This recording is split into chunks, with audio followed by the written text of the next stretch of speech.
Wel, pnawn da bawb, croeso nôl i chi oedd yma bore yma, ac croeso mawr i chi oedd ddim. Mark ydw I, a dwi am gyflwyno yn y Gymraeg, and this is Gavin, and Gavin will be talking through the English in a minute. So, diolch i rhai yn chi sydd wedi ail ymuno fo ni, a croeso mawr i chi yn chi sydd wedi ymuno fo ni pnawn yma. Fel y bore yma, cyfrannwch os gwelwch yn dda yn y sylwadau lawr yr ochr, gofynnwch cwestiynau wrth i cyflwyniadau cymryd lle. Bydd y cyflwyniadau a'r cyfraniadau ar gael i chi yn cyflwyniadau yn ddwyieithog ar y sianel YouTube yn dilyn y sesiwn. Ac os ydych chi efo ni bore yma, byddwch chi'n gwybod mae'n ambell technical hitch yn digwydd, so just byddwch yn amyneddgar efo ni sgwelwch yna yn cynhadledd digidol gyntaf. Dos eich di, Gavin. Okay, so welcome to our afternoon session of our All Eyes on Wales event. Thank you for joining us. Just a few reminders for those of you that were here this morning and anybody new joining us. There is the live chat facility there, so if you log into YouTube, we'll be able to see your comments and questions in there. We've also got the hashtag going on Twitter, hashtag All Eyes on Wales, so you can interact with us there. It'd be great if in the chat you could let us know where you're watching us from and interact with us from there. If we do have any technical issues, please be patient and bear with us. There was a couple this morning, but we got through them, so we'd appreciate your patience with that. Diolch, Gavin. Wel, drosodd wan i yn siaradwr, rydym yn falch iawn o croesawu Nick Butler gyda ni pnawn yma. Mae Nick yn athletwr endurance Prydeinig. Mae o'n awdur, mae o'n siaradwr ysgogiadol ac yn berchen record y byd. Nick yw dyn cynta i rhedeg marathon yn bob gwlad yn y byd, anhygol, a dwi'n methu disgwyl i glywed am ei brofiadau anhygol. So this afternoon we're delighted and thrilled to have Nick Butler with us. He's a British endurance athlete, author, motivational speaker and a world record holder. So Nick is the first man to run a marathon in every country in the world. We can't wait to hear about his amazing experiences. So Nick, over to you.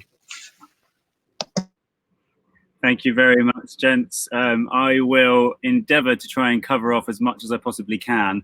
I'm going to show you my presentation now, so I'll share my screen with you and talk you through the last 4 or 5 years of my life. Running around the world took me 2 years, 674 days.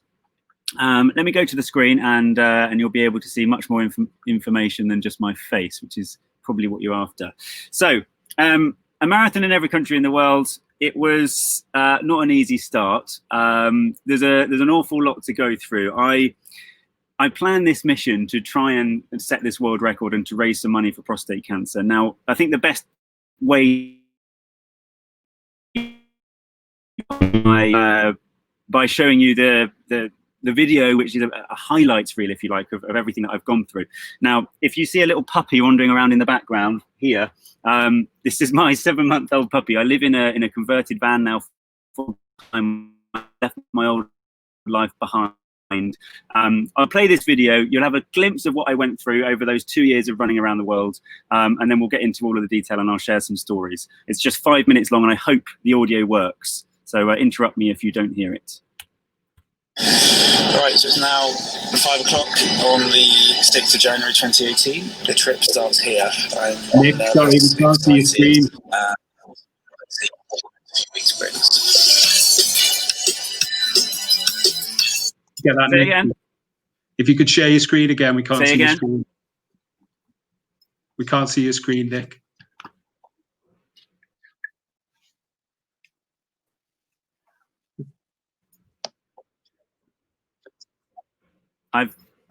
It should be shared. Can you see that? No, not at the moment, I'm afraid.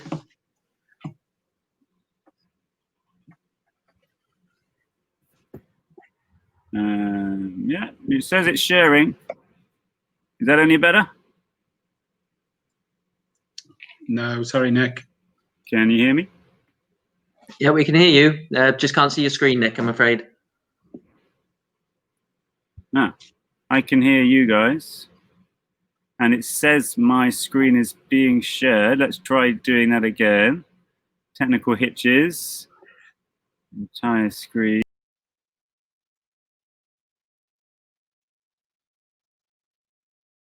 So it looks like we've lost Nick. We'll just try and reconnect, so bear with us.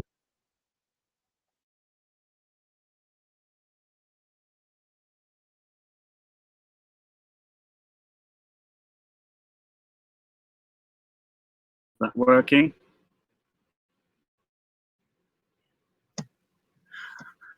Right, Nick, we have you on the screen. Fantastic. Hey. Okay. I'm gonna carry on then from where I left off, because I'm very conscious we've got a lot to go through. So I'll play this video again. Again, it's the highlights reel of the last couple of years. It gives you the kind of the why behind the journey, and a few little snippets of what it was like to run around the world on your own. So here we go. Right, so it's now 5 o'clock on the 6th of January 2018. The trip starts here. I'm nervous, excited, and let's see what the next few weeks brings.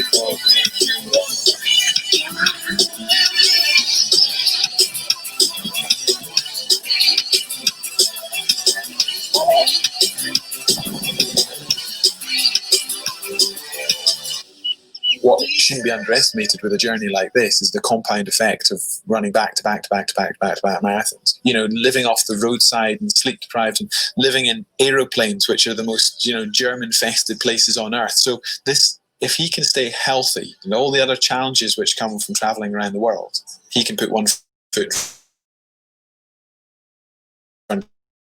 Years come, so there's a lot that we have to do around the flight sort of strategy. He literally flies into country, the next day runs a marathon, the next day he flies out. So the biggest challenge there is about optimizing his recovery post marathon. So actually running the marathon itself wouldn't necessarily be too big a task for Nick, because he's used to running ultra endurance, so like 24 hours of running and solid stints. The problem is it's the accumulation of having to do that every 2.5 days on average for the next year and a half. I'm struggling. I'm only 3.2 miles in. The heat is just unbearable, 40 plus. It's just not a good one today. Yeah.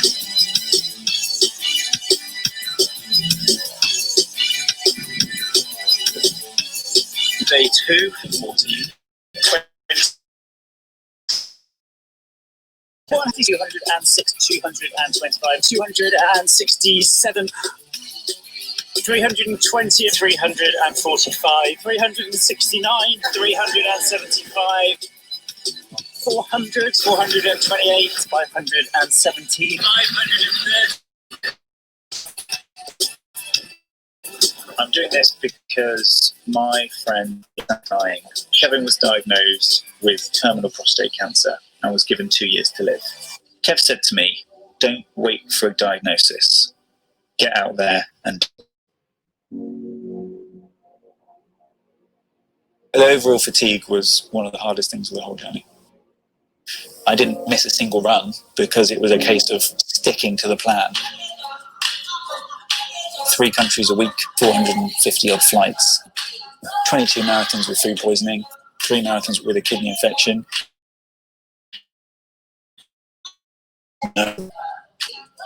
It's not just about traveling or about sport. I don't have unlimited time. Nobody does. Tomorrow is 100% a maybe. And running around the world means that I met many, many people that pushed me even further to believe in this message. People have made this journey. All my life, there were specific individuals that I probably took for granted at the time that were pushing me ever closer to going off and doing something amazing. And then I go and meet somebody like Kevin. It was shortly after hearing his words, "Don't wait for a diagnosis," and he was the tipping point. You know, I'd been shoved towards the edge of this cliff of adventure, and I thought, I'm actually going to do this. I'm actually going to do something that I really want to do. I want to kind of invigorate everybody whether it's small or big, to get out there and do something now. Generally, we spend so much time that we intend to do. And this for me is sharing this message of, if you want to do something with your life, then this is the time. How would I feel if I didn't complete the challenge? I haven't thought about that, because it's not a matter of if I will, it's just when. I will complete the challenge.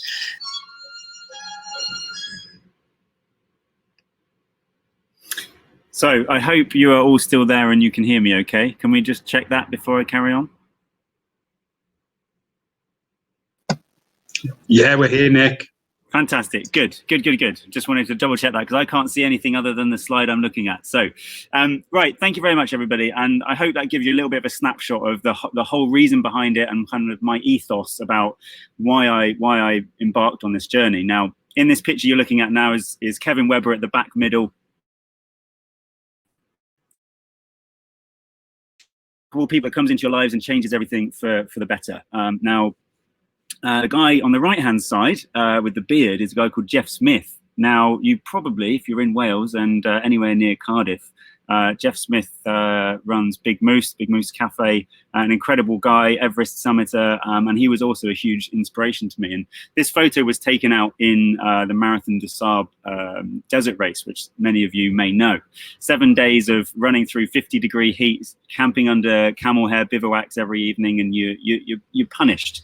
And this guy, Kevin, he said to me, like I said in that video, don't wait for a diagnosis. He said to me, don't wait for something to happen. You know, we were just chatting away in the desert, and he drops this bombshell on me that he has terminal prostate cancer. And when you're faced with that opportunity of potentially only living for 2 more years on this planet, everything is all of a sudden brought into focus, and you have this one opportunity. And so ever since meeting Kev, to do things that was what to do with my life, what I wanted my legacy to be. So when I get to my deathbed, I can look back and go, yeah, that's what I did. I wanted to raise some money for Prostate Cancer UK. I wanted to follow his advice about not waiting for something to happen for you to follow your dreams. And I also wanted to be a little bit more grateful for what I had, because I was already living a pretty special life. Now, I'll talk about how I got into running in a moment, but the desert for me was a challenge. And people often say, well, how do you push through and how do you manage to get this done and run? You know, it was 3 marathons a week, every week in 3 different countries every week for nearly 100 weeks. And so that was tough. It was very, very tough. Financially, logistically, the endurance was on multi-level. But when I went out into this desert and when I met Kevin for the first time, there was about 1,000 people taking part, and I wanted to.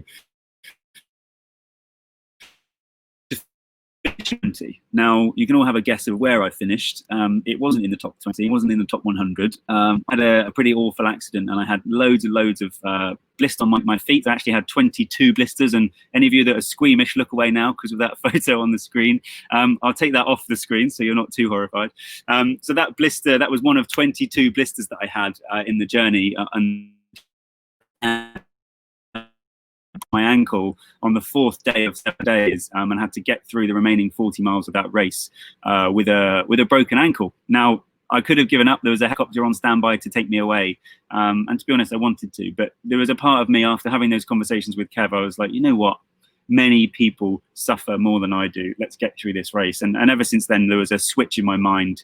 Went back home, and I wanted to do something that was going to be powerful and raise some money for prostate cancer and to leave a little bit of a legacy as well. And nobody had run a marathon in every country in the world. So when that moment when I Googled that and they said nobody had run a marathon in every country in the world. And I thought, why not? Like, that's crazy. You've got this amazing world out there and loads of runners, millions of runners all over the world. Let's go and do it. And now I realize why not, because it's really, really hard. Anyway, so my background, this picture of me as I was sailing when I was little with my awful haircut, just like I have now, actually. I was always in sport from a young age. I wasn't really necessarily a very good runner at a young age, but I got into sport, and sport was definitely my escape. I did a little bit of sailing, did a bit of rowing when I was slightly older than that picture as well. And then skiing. I was actually in the under-19s British ski team for a while. And during that time, I was obviously much younger in that photo. And I then got to a point where my parents said to me, especially my dad, he was the voice on my shoulder saying you should probably get a proper job and earn some money in order to have a family one day and to be self-sustaining. And yeah, that's why. And so I went into banking. I went into finance, worked in the city, and I ultimately sold my soul a little bit for some money. But having work ultimately led me to this point. And so sport was just always there. And when I was working, I was earning money, and I still had this urge to go and fill that sporting kind of wish. And so I just came out and I ran for therapy, almost ran for a little bit of an escapism, as many runners do. And then that kind of transpired into much more. And then a few times I was sponsored or approached by some sponsors to ask to go and do some races. And then I ended up in the desert running that horrible hot race where I met Kevin. And that, I suppose, was the switch where I then decided that maybe I should try and get into running more professionally and make it a lifestyle, not really a career, because you don't really make any money out of running. But I'm kind of a lifestyle now. I got everything I had, converted a van to live in when I got back from the journey. I've been living in it now for 7-8 months. And it means I can travel around the country and around the world. And the principal aim was to have this van to live in, to live simply. I've seen a lot of people around the world that don't have anything, and I'm talking about millions of people that just have a bottle of water, if that. And so I thought, let's live simply, and I did. And I'm actually halfway through this big speaking tour when COVID hit. So if you're attached to a school and you want me to come and speak, then let me know, because this presentation, by the way, I could speak for 3 or 4 days on the amount of stories that I have to tell. So I'll get into some of the nitty gritty now. So I went into running, and then I dreamt up this mission of running a marathon in every country in the world. Now, from dreaming it up, which was about 3 or 4 months after meeting Kevin in the desert, to actually getting to the start line on January the 6th, 2018, to try and create this world first, this mission. 2 years. And that long 2 years was stressful, very, very stressful. I would say more stressful than the trip itself, because I had nowhere near the amount of money we needed. I had no idea, I didn't even know how many countries there were in the world. And I then realized I'd bitten off quite a lot, and I had to work quite hard at getting the team together. And so that's when I had all of these other aspects that I had to then build upon. I had to have a team with me. You know, I traveled around the world on my own, but I had to have a team to manage everything from security to passports. Logistics was huge, and it took a long time to get to that start line. And then we needed to think about a route. Where do we go, and how do we even attempt to do this? And we broke the world down into 9 stages, finishing with the final stage in that middle dot there in Athens, which was November the 11th of last year. That's when I finished this round the world mission. Now, of passports that I was going to get through, I got through 9 passports because they were all full of visas, of stamps. The amount of logistics that you have to consider when going from one place to the next, when some countries don't like one another, is a challenge. So all of those passports, and also a lot of pairs of trainers. If you've done any decent mileage in your training, they went down fairly quickly. We had 22 pairs of trainers with me, and there's 15 icons on this map, and that's because the difference, I actually had either lost or stolen, and there was an incident where I had 2 different islands in the Pacific Islands. I had some pigs. I'd woken up and I left my trainers outside the room to dry, and some pigs were actually eating my shoes, and so I had to scramble to find another pair of shoes before the next run the following day in a different island, which was quite a challenge. And so lots of pairs of trainers, lots of passports, endless logistics to get to the start line. And then, of course, you add in the temperature considerations as well. You know, forgetting all of the politics, all of the war zones of the Yemen, of Syria, of Libya, of Iran, of Sudan, all of those places that are very, very hostile and volatile. You then got the volatility within the temperatures and the climate, and also altitude. You know, running in the Himalayas, in the Pyrenees. There's some mountains there that are pretty hostile. And so my coldest temperature, which is illustrated by that symbol up in Canada, that was actually country number 1. I flew to Toronto, Canada as country number 1, and I ran on the 7th of January, and it was minus 25 degrees C.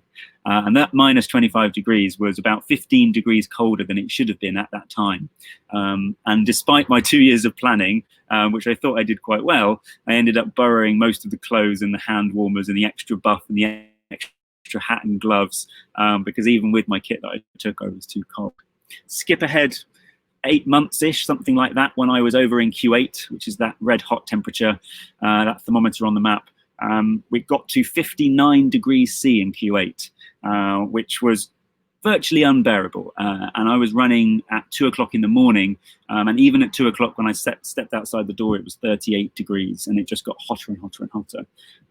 And if you take that green continent, Africa, right in the middle, 54 countries in Africa, the hottest temperature that I experienced in Africa the average temperature I experienced throughout my 9 months of traveling through Africa, the average was 44 degrees C. It was an incredibly hot, double hottest ever London Marathon. So it was brutal, but I learned to deal with it and crack on. Now, there's just some stats here before we go through. I'm quite proud of some of these. I had 22 different bouts of food poisoning. We've talked through the temperatures. I ran with 9 tons. The British Embassy actually supported me more than I could have ever imagined. They were fantastic. I ran with 41 different British ambassadors, male, female, all races, all nationalities. Fantastic. And then the food poisonings happened, and it got a little bit then dangerous. I was hit by a car, I broke my elbow, I got mugged and attacked at knife point and at gunpoint, you name it. Kidney infections, the kidney infections, which if you've had one, you'll know it is not fun, and trying to get up and run in 40 degrees when you're in Bangladesh and it's very, very humid, and you feel like you're being punched in the side is not great. And yet, the lesson that I learned was if you just put one foot in front of another for long enough, you get the job done, with a huge team behind me that managed to sort out all of the logistics. And just one thing that I'm quite proud of on here, and it's something that I touch on, especially when I speak with a lot of schools, is the contacts that I made. On the first Christmas, midway through the journey, so obviously it was spanning 2 years, and I came back for 3 days during Christmas to pick up a new passport. And I woke up on Christmas morning and I had 61 different nationalities message me on Christmas morning. 61 individual friends that I'd met in that first year messaged me on Christmas morning wishing me happy Christmas. And these were people I'd never met. I'd spent about 2 days with, ran with them maybe. Some of them were just taxi drivers or people I met on the plane. And all of a sudden I was creating this huge network. I learned an awful lot from this journey. But I tell you what, if I could sum the whole thing up in one word, it would be people. People make the world go round and make everything special in your day-to-day life. And so that 2,411 new contacts that I put in my phone, that I'm still in contact with, and I'm bombarded with messages all the time, they are my network, and I'm incredibly proud of them, because they are the people that made my journey happy and memorable for me.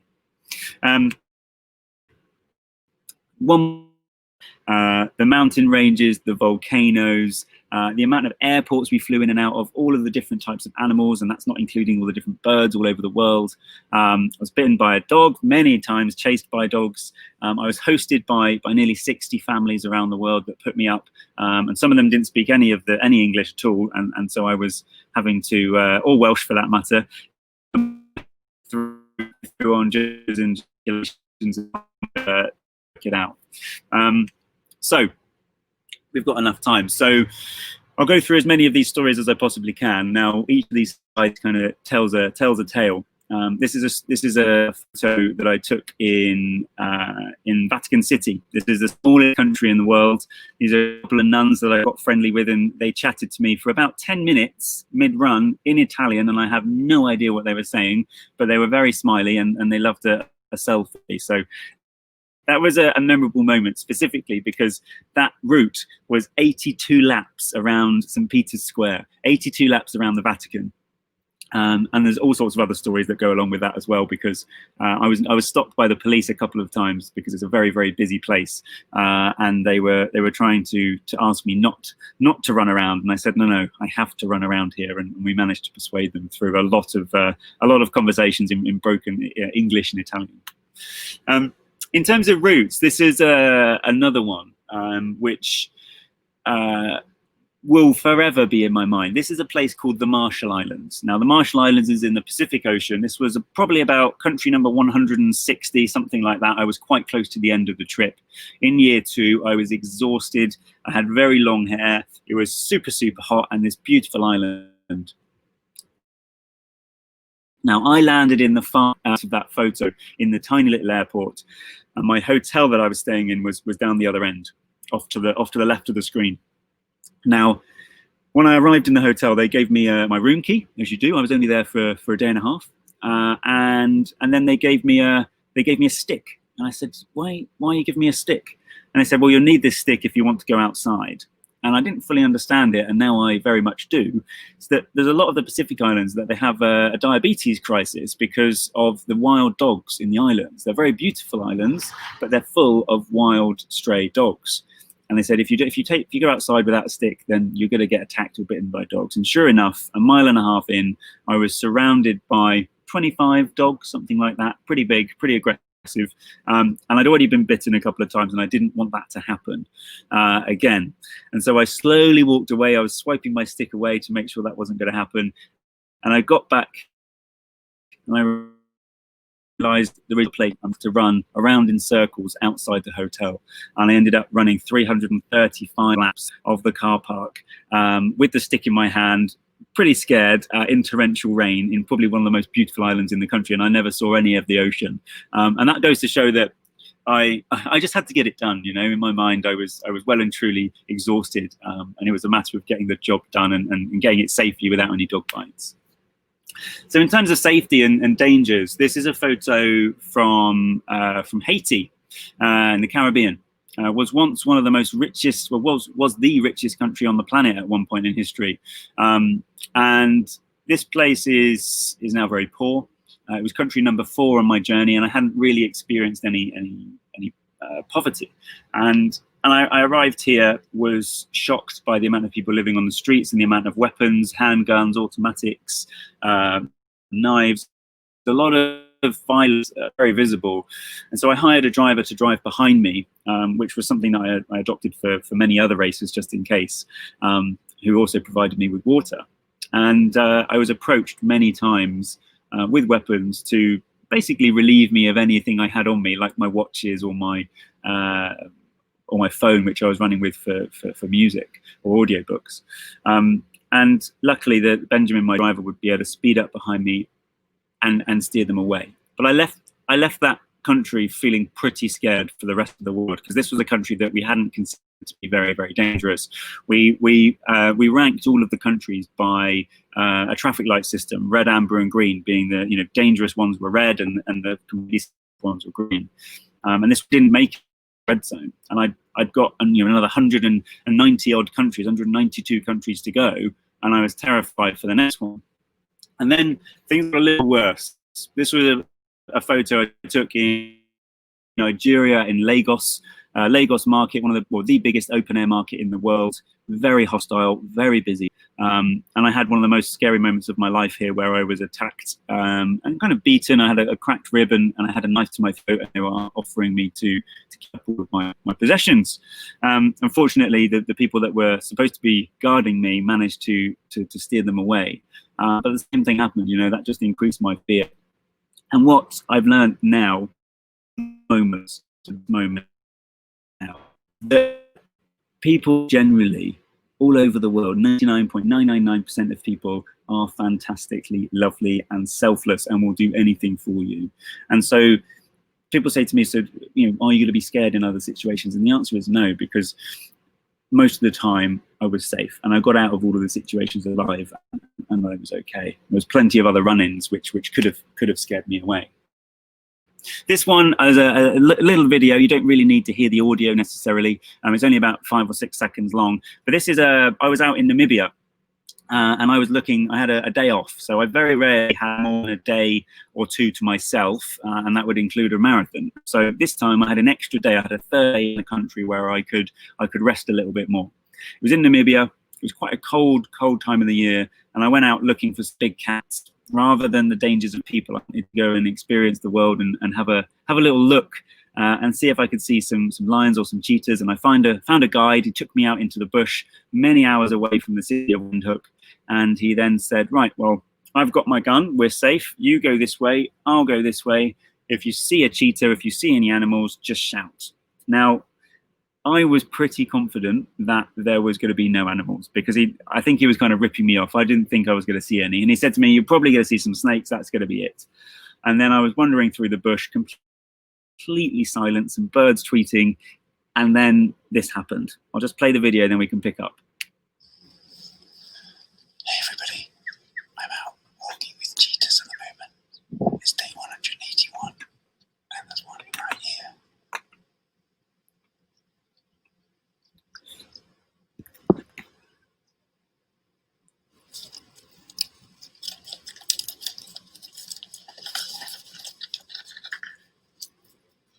So this was certainly a moment that I hadn't considered to be dangerous, and planned that in my trip that I thought I might have been eaten by a cheetah.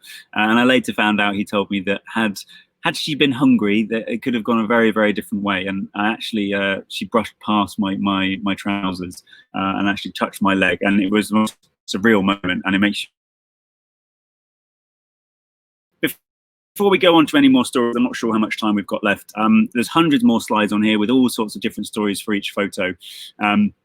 We'll say that the concept of time, the message that I hope some of you will go away with is that we are very, very privileged. We are incredibly, unfathomably fortunate with our lives. And anybody that can have an iPhone, be able to turn on a tap and have water out of it, which is why now I live in a van, simply because we are lucky and we have this opportunity, we have a responsibility to go out and explore the world and live passionately with what we want to do and enjoy our lives. As long as you're not hurting or harming anybody else and you're doing so with good intentions, then I feel like a lot of the planet, especially us privileged people, don't fully use the privilege of time that we have. And Kevin, for me, saying to me that he's only got 2 years to live was incredibly you're listening will act on something, whether it's you want to spend more time with your family, whether you want to go and take up a new sport, whether you want to go and be a poet or join an orchestra, whatever it may be. I'm not about preaching about running necessarily, but see the world, enjoy it before it's too late, because we have this opportunity. And so that's my main message. Now, I could go on and talk about some more stories. How much time have we got, Gavin? What's the clock like? Hi Nick, that was great. We're still kind of recovering from the cheetah video. Can't believe that it was that close. Yeah, we're up on time, unfortunately. There's a few questions that have come through. I can see Yasmin has answered them. Lots of schools asking how they can book you, how they can get involved. So hopefully they've seen the link. We'll send out the information as well from our point. So it was just to say a huge thank you for giving us your time. We know you're really, really busy. And we need to say for all our speakers today that they've volunteered their time for free. Nobody's taken a fee. So we really appreciate that, Nick. And I don't know if you wanted to say just about the book and the documentary you've got coming out.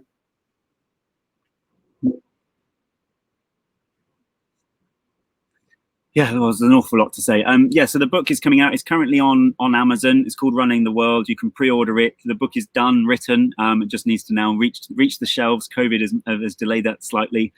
So the book is called Running the World. I'm quite proud. There's a lot of stories in there.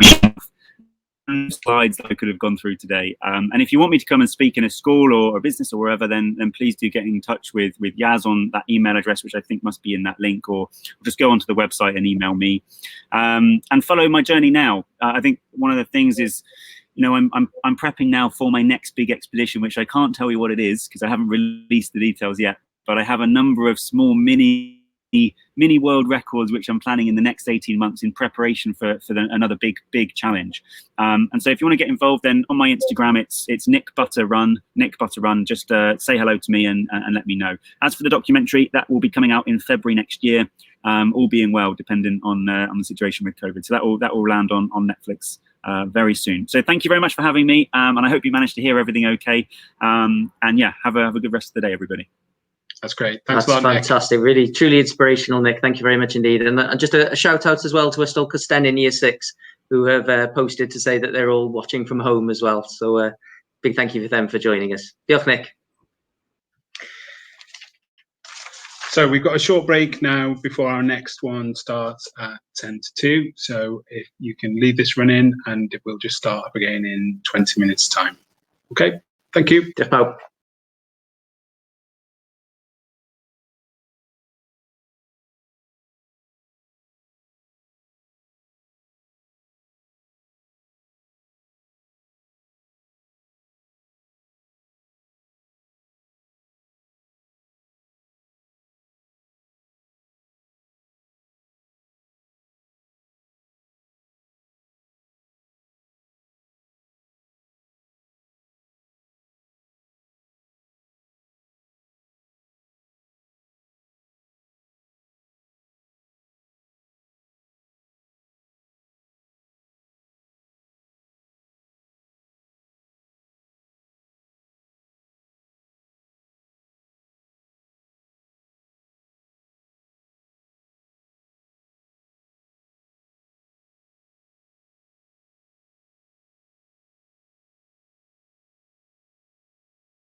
Wel, croeso nôl bawb, welcome back. Mae gen i ni sesiwn wirioneddol rhyngwladol i chi rwan. Rydyn ni'n croesawu Joe Carfin a Miguel Gonzalez a'i ffrindiau. Mae gen ni Thomas Unol Daliaethau, mae gen ni Anna o'r Ariannin, a mae gen ni Lac o China a Victor o Mexico yna i siarad fan y munud hefyd. Mae Joe wedi sefydlu One World, sydd wedi leoli yn Efrog Newydd, ac mae Miguel sy'n ymuno efo ni yn gweithio i'r UNFCCC, sef Confensiwn Fframwaith y Cenhedloedd Unedig ar Newid Hinsawdd. Ac mae o wedi leoli yn Bonn yn yr Almaen. Mae One World wedi datblygu rhaglenni ieuenctid sydd wedi gynllunio i ddatblygu cenhedlaeth newydd o arweinwyr. Arweinwyr sy'n ymwybodol o'r byd, yn wybodus o'r byd o'n cwmpas ac yn gallu newid y gwell. Ac yna, bydd Miguel yn ein tywys ni trwy'r broses i fod yn carbon neutral, yn y her uchelgeisiol 100 School Challenge. Okay, welcome to session 5. We now have a truly international session. So we have Joe Carvin, founder of One World based in New York. We've got Miguel from the United Nations, who's joining us from Bonn. We've got Thomas Ross, a student in Portchester, New York. Anna in Argentina, Victor in Mexico, and possibly Lark from China. So One World has developed an award-winning youth program designed to develop a new generation of globally aware leaders of character, knowledgeable of the world around them, capable of changing the world for the better. And Miguel from the UN will guide us through the process to become climate neutral in the ambitious 100 Schools Challenge. So Joe, over to you. Thank you very much. Thank you so much for Gavin and Mark organizing today's event. I have to say, I would very much like to be a Welsh educator today. I think your conference has been fantastic. I managed to listen to Mervy's online social emotional learning. I think Mitifier is a fantastic program. And then it was what a thrill to listen to Nick. We haven't missed any cheetahs here of late here in Portchester, which I guess I'm pleased about. So Gavin, if you'd help me with the presentation, I'm going to try and go through the presentation in about 30 minutes. And I am thrilled to say Lark from China will join us. She happens to be in New York right now. And we also have Rita from Mexico. So I'm going to try and get through and explain One World. Miguel has an absolutely fantastic program. I can't tell you what a wonderful partner Miguel and the UNFCCC have been to One World and to the world in general. And so I want to get through the presentation to make sure we leave at least 10 to 15 minutes to talk. So ultimately, the other thing is I'm not an educator by background, and we'll make these presentations available to everybody. There's some slides at the end that explain my background. But at the end of the day, I'm not an educator by training. And I think in today's increasingly complex world, we need non-educators and educators to come together to prepare our kids for the opportunities and challenges of a 21st century world. And I would argue also that we're at a crossroads. Now, this is not my thesis. Dr. James Martin has created the Oxford Martin School right there in Great Britain. And he's created the 21st century school to basically prepare humanity for the next 4 decades, which he views are critical for our success. And I think nowhere is it more possible to create this transition generation we need to take us from the world we've known to the world that's rapidly coming our way than Wales. So before we start, I want you to think about 2 questions. First question is, we have this quote from John Dewey, right? And I want you to write down, if you would, if you're at home, what are the educational needs of society today? I think one of the big risks in the world today, in education today, is we're preparing kids for a world that no longer exists. Next question I ask you yourself, and this is one that always stumps educators, what is a school? So if you just write that down, and we'll come back and discuss this at the end. Next, please, Gavin. So I've had the good fortune to basically create One World 10 years ago, visit educators across the world. We currently operate in 200 classrooms in 10 countries around the world. You'll hear from some of our educators today. But nowhere on the planet Earth have I found a future-ready, forward-looking curriculum and approach to society like I have in Wales. So I think you guys are really at the forefront, I think it must be a very exciting time to be a Welsh educator. I believe educators are being challenged as never before. You're being asked to prepare kids for a world that no one understands, for jobs that do not yet exist. Next. And again, we'll make these slides available. I'm going to go through them very quickly because I want you to hear from our educators. But there's a lot of hopefully good information, and these comments are not necessarily from me, but from global thought leaders. And this one's from Peter Diamandis. I think he's right. There are two phenomena transforming our world: globalization and increasingly rapid technological change. One question I want to ask yourself: are you future ready? We work very closely with the gentleman who made this comment, Dr. Fernando Reimers from Harvard. And he basically says that those students that are prepared for globalization can turn it into a competitive advantage. And those that aren't may risk falling behind. Next. Here's another educator who's basically telling us that global competence is not a luxury, but a necessity. And oh, by the way, we talk about 21st century skills, but it's 2020. The 21st century is here, ladies and gentlemen. We need to begin to prepare for the 22nd century. Next. Al Gore, former vice president of the United States, has written a book called Future, and he tells us there's no prior period of change that resembles the kinds of change we're going to undergo right now, which makes it increasingly important for educators and non-educators to come together. He also talks about peril and opportunity. We have huge opportunity and some challenges with emerging technologies. Next. Klaus Schwab. Klaus Schwab is the founder of Davos. He organizes a think tank every year where he brings the world's global leaders, thought leaders together, CEOs, presidents, and the like. He's written a book called The Fourth Industrial Revolution. He believes that the fundamental challenge facing humanity today is to understand and shape the technology revolution, and we would agree. Next. Ray Kurzweil is my favorite futurist. If you haven't heard of him, you should look him up. He's written a book called Singularity. Every one worlder knows what this is, and at the end of the presentation, if you remind me, I'll tell you what this means. But basically, since technological change is exponential in nature, basically one of the real challenges is to understand that we live in a linear world where technological change is exponential. In the linear world, if we take 30 steps, we go from the front of the classroom to the back of the classroom. In an exponential world where you double 1, 2, 4, 8, 16, 32, 64, by the time you've done 30 doublings, you get to 1 billion. Now, people don't understand numbers. 1 billion steps won't take you just to China. It won't just take you around the world one time. It'll take you around the world 25 times. So that's what we're experiencing with Moore's Law, where computing capacity doubles every year. Ultimately, it's that our kids, we have to prepare our kids for a world where you can circumnavigate the globe 25 times versus the front of the classroom, the back of the classroom.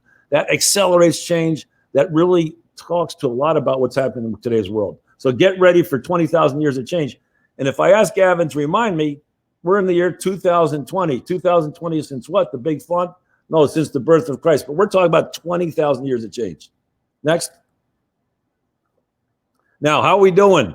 Here's a Harvard biologist who looks at humanity as a species, and he says we've hurtled into the 21st century, a bizarre combination of Stone Age emotions, medieval beliefs, and godlike technology. Now, medieval beliefs for me is the nation state. You guys have a very interesting nation state in Britain, where you have the country of Wales, country of Scotland, et cetera, and you're working across cultures, if you will. I love the fact that this is we're doing this in both Welsh and English. So ultimately, I think, again, people in Wales have a competitive advantage because you're already bilingual. Next slide. And this is the global education gap. Basically, for me, this is fundamental for educators to understand. Technological change is exponential in nature. Society's capacity to manage change is not exponential. So as you can see, there's a big gap between the rapid change in technology and our capacity to manage that change. And I'm calling that the education gap. Next. Now, this is the beauty. If we learn how to surf this technology tsunami, we can bring an end to poverty and hunger. In fact, one of my most proud moments is when we heard from our One World students in Newport, Wales. The 11-year-old got up and said, "What did you learn?" He said, "Well, what I learned is we need to get our skates on. The SDG goals call for an end to poverty and hunger in the year 2030. We only have another 10 years. We want every student across the globe to understand what the Sustainable Development Goals are and how they can contribute to bringing an end to poverty and hunger in the year 2030. Next. Now, again, this Dr. James Martin has written a book called The Meaning of the 21st Century. He put his money where his mouth is. He contributed $150 million to Oxford University to create the Oxford Martin School of the 21st Century. I want to create parallel K through 12 schools in Wales, and with the same mindset. But at the end of the day, we're at a crossroads. And we're currently on a non-sustainable path, but at the same time, we're unlocking huge new technologies that could lead to a new glorious civilization if we learn how to manage them. Now, which way are we going to go? Well, that depends on our capacity to understand the options for the 21st century, think logically about our future, and collectively across the globe take rational action. Again, this is where I think Wales has a huge competitive advantage because of your successful futures curriculum. Next. Now, Nelson Mandela. I mean, my goodness, why not use technology to let our greatness blossom? Nelson Mandela was calling for an end to poverty in 2005 in Trafalgar Square in London. Where our goal is to create the transition generation that understands the potential that technology brings our way if we simply can change our mindset to think like global citizens, work together across the globe to learn with and from one another and transform human society. And I think we can do that. It's never been a more important time to be a Welsh educator. You know, educators are being asked to close that education technology gap. Most educators haven't been given the tools. You guys have. And let's see how. Next. You have two fantastic legislation, successful futures legislation that you're working on now, the new curriculum for Wales. You also have the Well-Being of Future Generations Act, and I'll talk about that a little bit more in a second. Next. So this is One World. Now, the first three balls, global education, core values, or character education, and service learning, those three together, the yellow, blue, and green balls, those three activities together constitute for us global competence. And ultimately, our goal is to help children understand the world around them and be capable of changing it for the better. Now, as we were started doing this in the first 10 years, pardon me, we realized that unless you understand technology and where it's taking us, you can't understand the world around us. So we're adding a technology readiness component to what we're doing. And also, we realized that in today's world, ultimately, when I graduated college, the goal was to find a job. Today, you need to create your own job. So you need financial readiness. And so we're offering programs this summer. Next week, we're launching an entrepreneurship class. If anybody wants to join, it's free, it's online, it's global, and you just got to sign up and sign your kids up. Okay, next slide. And I think this fits wonderfully well. The reason I'm so excited, and by the way, we were supposed to be in Wales this week. We were celebrating our year-end event in Wales this week. So I want to thank our friends Mark and Gavin and from Where for organizing today's event in spite of the fact that we couldn't be there. And why we're so excited about Wales is because we think that you really are at the forefront of future-ready education. So global competence, one of your 4 goals, ethical, informed citizens of Wales and the world. Financial readiness, enterprising, creative contributors ready to play a full part in work. There's a real synergy between what you're doing and what we're doing. Next. Technology readiness, ambitious, capable learners, ready to learn throughout their lives. You have to be a lifelong learner. How did you invest in yourself today as a teacher, as a student? And the more you invest in yourself, the more capacity you have to contribute positively to the new world emerging around us. And then character education, healthy, confident individuals ready to lead fulfilling lives. I love Mervi and Mitafire's social immersive learning. We try and bring some of those same concepts, and we love to work with, we've been promoting Mervi in our classrooms across the world as well. Next. So Wales, the UNFCCC, you're about to hear from Miguel. Again, you can't find a better partner, and One World are coming together. Now, what happened is the Minister of Future Generations, Sophie Howe, presented in Dubai at the World Government Conference. And she sang the praises of Usman, a student from Millbrook in Newport, Wales, and how he had basically was forward-looking, future-ready, a global citizen. The kind of global citizen we need to support. And in a community that is a underserved community in Wales. And Usman really surpassed himself with the fantastic educators at that school. I'd love for you to look at that video. What they didn't, Sophie Howe didn't know, is that that student was transformed as a result of our One World Club at his school. As I said, we were supposed to be there for July 6th to 10th. And ultimately, Miguel will talk about this some more, but we're encouraging schools to become carbon neutral now. There's no reason to wait for 2050. Let's help Greta Thunberg by helping our schools. Rather than take Fridays off, why not help your school become carbon neutral now? And Miguel will tell you how to do that in a second. Next. Okay, look, this is the opportunity. Everybody is rightly concerned about the end of jobs. But if we learn how to manage technology, we can bring an end to work. That's the transition. If we can transition from world of end of jobs to end of work, that means you can do whatever you want. And Mark Zuckerberg, in his commencement speech at Harvard, tells us that the principal goal going forward is, what is your life purpose? If you didn't have to work, what would you do? Next slide. So, what are our One World's founding principles and how are we trying to achieve these goals? First of all, our fundamental belief is all human beings share an essential human link. All human beings have value. Second of all, we need new forms of global cooperation. And how are we going to understand this increasingly complex world? By generating respectful, fallible conversations. Next. So we do our program in three ways: an enrichment program in clubs and classrooms, school-wide programs, and eventually we're looking to create One World communities. Next. So basically our program is designed for students age 8 to 22. We operate in 200 classrooms in 10 countries, serving 10,000 students with our enrichment program. The clubs generally meet once a week for an hour a week for 25 weeks. I think in Wales, the better way to bring the program is into your classrooms direct. We have 100 hours of curriculum that you can easily, especially if you're an elementary school teacher, incorporate into your classroom. I would love to tell you about how to do that. Next.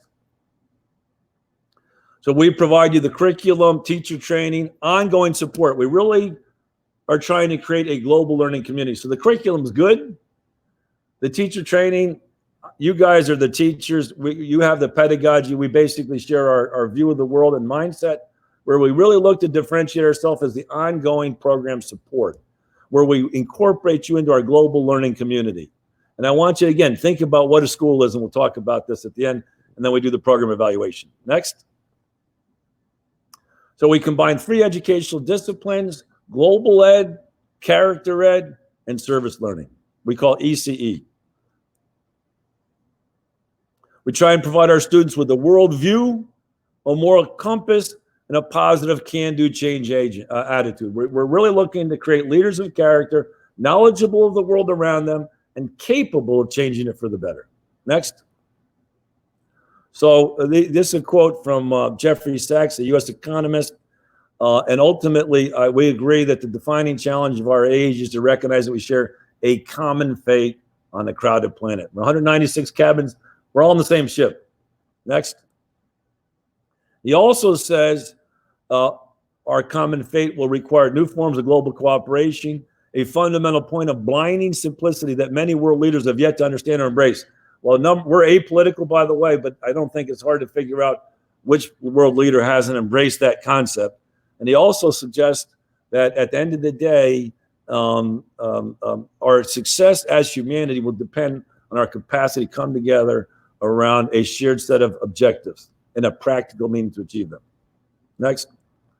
So part of what we do, one of the fun things we do is take advantage of the technology. Look how much is technology. Imagine your capacity to deliver online education without Zoom, without the technology you're using. Imagine if this event had occurred 10 years ago. No one would work, no one would be educated.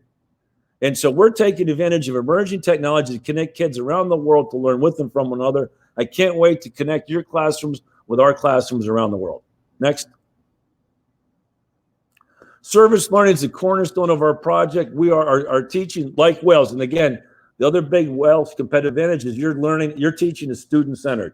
We try and do everything we can student-centered. So we ask our kids to think about what communities do they participate in, local, regional, national, and global. What are the challenges faced by those communities? Design a solution through a service learning project for one of those challenges. Next. And here's some examples of what we've done. The one in the middle, the kids went out and ended up saving 260 lives. It's a longer story, which I'm happy to talk about. But what was most important, after saving 260 lives, they ultimately said that the lives that were most transformed were their own because they learned they could do it. On the right side, again, our school in Newport in Wales ultimately heard about the fact that in Ethiopia, students, when they reach the age of 12, if they can't afford the 10 pounds to buy a notebook and pen to attend school, they're not allowed to attend school because they can't take notes. They heard that. They raised 200 pounds on a council estate, sent it to Ethiopia to keep 20 kids in school. The more we build our network, the more we can support one another within the same One World family. And finally, my favorite, and we'll hear from some of our friends in Mexico, this little girl in Mexico, I asked, what did you learn? She said, aprendí a cambiar el mundo. I learned how to change the world. And what this school did, again, it's in a poor neighborhood in Mexico City. Pardon me. The kids went out, got plastic bottles, sort of shaped them into toys, sold those plastic bottle toys, raised some money, took the proceeds, bought school supplies for the families living in the garbage dump down the road. And these kids used to think of themselves as poor till they did that project. Next. Everything we do incorporates the Sustainable Development Goals into what we're doing. This is a fantastic opportunity for humanity to come together, and we fully support this. If you want to take global competence school-wide, we've been working with this Harvard professor, Dr. Ramers, who's a thought leader on global competence. He has a 13-step program to make your schools or help your schools become globally competent. We've reduced this to 5 steps. We have an annual conference where we work with Professor Ramers and educators from across the world. We did it twice in 2019, one in February, one in November. We had a number of Welsh educators with us. In fact, Mark and Gavin were very kindly joined us. Maybe you can ask them about their experience. We're hoping to have one next year. I think November's ambitious. It's probably going to be in the spring. And those are the steps to becoming a school of global competence. Next. And then if you want to become a One World School of Global Excellence, we add the 11 steps of school of becoming a good character. This is more fundamental and systemic, and we can talk about that as well. Again, I talk about professional development. We have this annual conference, periodic visits to One World Youth Clubs. You know, ultimately, education is a very siloed industry. Now, you guys in Wales do a good job of sharing experience. That's not done so well around the rest of the world, but we want to help you share experience, not just in Wales, but across the world. And finally, our year-end celebration, if anyone wants to join, will be on July 30th of this year. It will be virtual as well, but come join the fun. Next. Okay. Now, I'm not sure what you guys answered, what is a school? And ultimately, if we had time to converse, we'd love to, and we could talk some more about this. But ultimately, generally, a school is considered a learning community, generally in a specific location within certain walls. I would argue One World is a global school, a 21st century school, because we're a learning community where we're trying to prepare kids for the 21st century opportunities and challenges. And so we'd love to have come join our school. And what have we developed? We've developed a global platform for good, which we'll hear about more in a second, a global platform for peace, and a global platform to address 21st century challenges. So we think we've created a 21st century school. we would like for you to think of every one world educator, and you meet a couple in a second, as your colleagues working down the hall, share ideas with. Next. So we're also, really accelerating our online program offerings. This summer, we're offering already a global competence and financial readiness program. We're launching next week an entrepreneurship program in technology and society. If you're interested, you have Thomas Ross's email right there. Contact Gavin or Mark. You're more than welcome. Both programs are for students 8 to 22.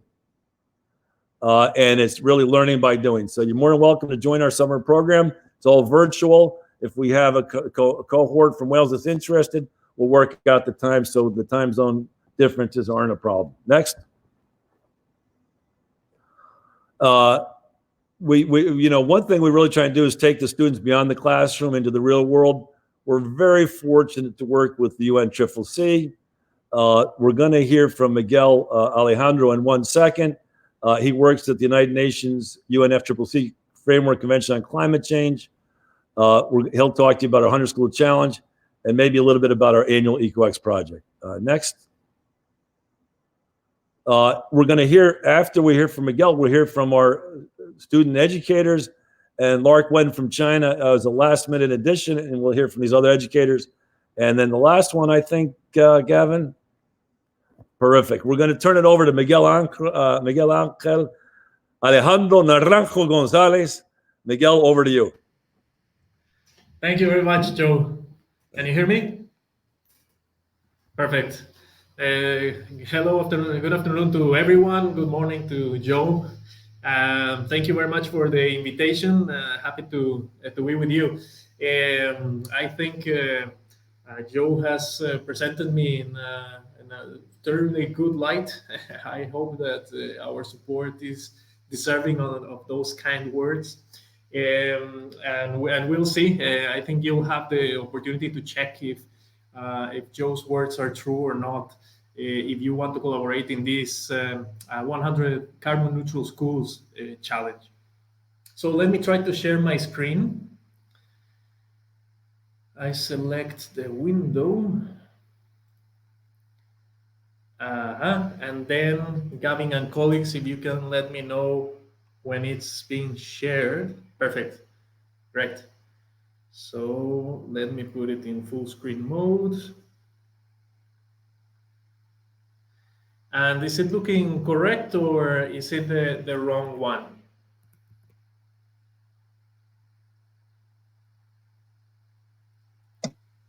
Sorry, Miguel, we haven't got full screen yet. You have full screen? No. No. Let me see. Last time we had to change. I think this will help. Just a second. Not yet, right? Not yet. All right. Do you want to maybe show them from your side? Yeah, no problem. Okay, thank you so much. Apologies for the complication. So while we're getting started, I can tell you, or just to remind you, I work for the UN Climate Change Secretariat, or the UNFCCC Secretariat. Our main task is to support national governments around the negotiations on climate change, and let me stop sharing my screen, right? Stop screen. Over to you. Supporting national governments around the negotiations and following up with the agreements that they reach. Most recently, of course, the Paris Agreement on climate change. But they have asked us to also start working more with other organizations. Thank you so much. You can leave that slide. They have asked us to work with other stakeholders in society with what we call, it's not a nice name, non-party stakeholders, meaning everyone who is not a national government. So private sector, academia, NGOs, everyone else in society, including, of course, educational institutions. And that's the team that I am a part of, the team that is engaging with these other stakeholders to try to promote and facilitate as much as possible action on climate. Now, as a background to that, I just wanted to mention very briefly what the United Nations is, because I often find that people are familiar with the name United Nations, but they are not familiar with how it works, what it really is. And so the UN was born after World War II with two main purposes. One, avoid World War III, so help maintain peace. And second, promote respect for human rights. And those were the initial mandates, or the initial reasons for establishing it. However, as work started around these topics, very quickly governments realized, everybody realized, you cannot really protect human rights or maintain peace if we are destroying the environment. So we have to protect the environment, and they created an environment organization, UNEP, or UN Environment these days. Then they realized, well, but actually we cannot maintain peace if there is hunger. We also have to work on hunger. So there is a food and agriculture organization and a World Food Program, etc. So as they started working on this, we quickly realized that actually all topics are interrelated, and today there are around 68 different organizations within what is called the UN system. And the US system, what it is basically an association of the national governments of the world. It's all the national governments of the world representing their peoples that come together under the umbrella of the United Nations as a neutral space where they can try to find solutions to the common challenges that we are facing. Many of the challenges, if not all of the challenges that Joe just mentioned, and many more. And everything that we do is mandated by government. So when you hear the United Nations decided to do this, or the United Nations didn't do that, what it actually means is national governments acting under the umbrella of the United Nations have decided to do this or not do that. So we, the staff of the United Nations, we are international civil servants, and we follow the mandates given by government. In that sense, we are your servants, right? We are working for national governments that are, in the end, representing you. So to close the circle, the United Nations is you. So everybody should see the United Nations as being or an organization that is there for them. It's sometimes difficult to interact with us because it's so many topics, so few resources, but the work that we do is on behalf of everyone. Next slide, please. And this is us. This is the UNFCCC Secretariat, or the UN and the Framework Convention on Climate Change Secretariat. That's the full name. As I explained, we support national governments on the negotiations around climate and helping them follow up with the agreements that they reach. The most relevant one right now is the Paris Agreement, and it aims to maintain global warming to 2 degrees Celsius above pre-industrial levels, and ideally 1.5 degrees Celsius of global warming on the one hand, and on the other hand, adapt to the changes that climate change, that global warming is already provoking. Even if we stopped emitting all greenhouse gases that cause global warming today, the climate will continue to change for a long time into the future. So there are some changes that we will have to live with already. And that's the other element of the agreement, adapting to those changes. And very importantly, one of the goals within the agreement to achieve both things, adaptation and reduction of emissions, or limiting temperature rise, is achieving global climate neutrality by mid-century. So by 2050, we have to be emitting as much as nature can absorb. And we will talk just a little bit more in a second. Next slide, please. So just to remind you why the topic of climate change is so relevant today. Why is it the topic of the day? Well, simply because we are not talking about the future of the climate or saving the polar bears, or helping people that are living at sea level. It's not only about that. is about the very existence of society as we know it. Climate change is right now a threat to the very existence of our society. That society that Joe was just talking about, that is now quite global, quite interconnected through technology. We have always been interconnected. Everything is interconnected. But now with technology, it is even more obvious. And climate change threatens with destroying the basis for that society. Now, that's one of the things. The other thing is we have very little time left before we reach that target of 1.5 degrees Celsius that we mentioned. It is estimated, according to the latest report, that in as little as 10 years, by 2030, less than 10 years, we could already reach 1.5. We are already at 1.1. So it is very important to act as fast as possible. We really have to act as this is an emergency, as we are in a war against climate change, and we have to throw everything we have at it. That's why it's the topic of the day. And again, it's not only a topic about the environment, this is about our very existence. This is about the work that you do as well, education of children. There will be no education of children the day that our society crumbles because of the consequences of climate change.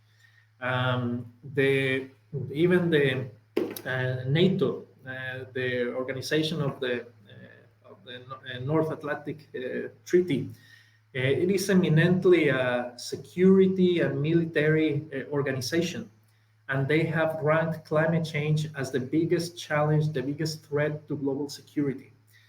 So it's not only organizations like us, United Nations, or environmental NGOs calling for action on climate. Even NATO is calling for action on climate. This is a threat to the existence and definitely to the peaceful existence of our society. Next, please. So this we already touched upon. The way the response is being organized is not only about climate, it's part of a wider agenda that we call Agenda 2030 for Sustainable Development. It's built on 5 pillars, which are people, planet, and probably you expect profit, people, planet, profit, the triple bottom line. But in this case, profit changes to prosperity, which is a more holistic concept of well-being, but also peace and cooperation, right? Partnerships. Because it's clear that without sustainable development, we cannot achieve peace. And if there is no peace, there is no sustainable development. And all of this is not possible without working together, which is what One World is about, which is what we're talking about today, collaboration. So climate change is one of the topics in this agenda, probably the most urgent one right now. But it's part of a wider agenda, a wider set of goals, the Sustainable Development Goals, that are all interconnected. Next, please. So we need to achieve a climate neutral future. What does that mean? And you might hear also the terms carbon neutral, net zero, and now there are others, right? Carbon negative, climate positive, and all kinds of definitions coming out. In the end, the simple definition is we need to achieve a status where what we as humanity, we emit of greenhouse gases to the atmosphere is balanced with the capacity of the planet to absorb it without further climate change, without further global warming, without further global warming. And we need to get there in 2050. So 30 years time. May it sound like a lot? It's not. We have very little time. Next, please. So to promote and facilitate a little bit contribution by everyone to that final goal of global climate neutrality, we set up an initiative that is called Climate Neutral Now, where we invite all organizations and also individuals and households can do it. But we focus on organizations, companies, and other types of organizations. And we invite them to estimate the carbon footprint, how much greenhouse gases they produce, try to reduce those emissions as a second step, and finally compensate or offset all or part of the emissions that they cannot currently avoid, those emissions that they were not able to reduce, as a way to, again, accelerate the move to global climate neutrality. Yes, next, please. You were right on the spot. And the way it works is quite simple. The initiative is very flexible. There is a document that we call the pledge, where you commit to doing those 3 steps: measure, reduce, and offset. And you have flexibility to select how you're going to complete each of those 3 steps. We can provide guidance. We can help you in each one of those 3 steps. But you have flexibility to define how far you can go right now. We, of course, invite you to go all the way, to do all the effort that you can, but it's up to you to decide. We help you across the process. Once you have completed the 3 steps, we check the documentation and you become part of the Climate Neutral Now initiative. You can participate for as long as you want. So the idea is participants report every year, because we have continuous emissions, right? So you have to try to reduce it continuously. And then whatever you cannot avoid, then you can compensate also continuously, year on year. So you can continue doing this for as long as you wish. There is no participation fee. There are no consequences if you stop participating, and we make no profit from this. This initiative is managed by us, but we have no commercial interest in it. Next, please. As I was saying, we can support you through the 3 steps of helping you calculate what is the footprint of your school, of your organization. We have some tools and we perform the calculation ourselves and discuss with you the results. Then we have also tips on how to reduce, and we can discuss about that as well. And finally, there is an online platform where you can get the carbon credits, the carbon offsets that you would need to offset whatever you decide to offset. And these offsets are recognized or generated under the United Nations certification process. And again, this is completely independent from us. We make no profit from this. Next slide, please. We are missing one slide here, Gavin, which is the one with the schools. Sorry, we sent it later. I think we sent it yesterday, but this is where I was going to introduce the collaboration with One World. No problem. Imagine that instead of these logos of famous companies and organizations that are participating right now in Climate Neutral Now, you also have around 40 different school logos. That's the number of schools approximately that we have currently on Climate Neutral Now that have committed to doing these 3 steps. And we have engaged almost all of them through One World. The idea is through the One World, we can provide you the guidance to, again, complete each of those 3 steps, and for you to receive recognition in terms of having your logo as a member of the initiative in our website. You are able also to use our logo, the initiative logo, to communicate your participation among your community, your students, your parents, everyone else, the professors, etc., from your side. And the idea is this will serve as an incentive for you to look more closely into what could be done at school level to address greenhouse gas emissions, both from the side of reducing, which is the first focus, and then if you have the resources and if you have the interest, the compensation as well to support projects that reduce emissions somewhere else. Good. This is the collaboration, the specific part of the collaboration with Joe and team. Next. And this is the final thing I already mentioned. We have several platforms through which we try to give recognition to participants in the initiative. So you would be having access to all of this.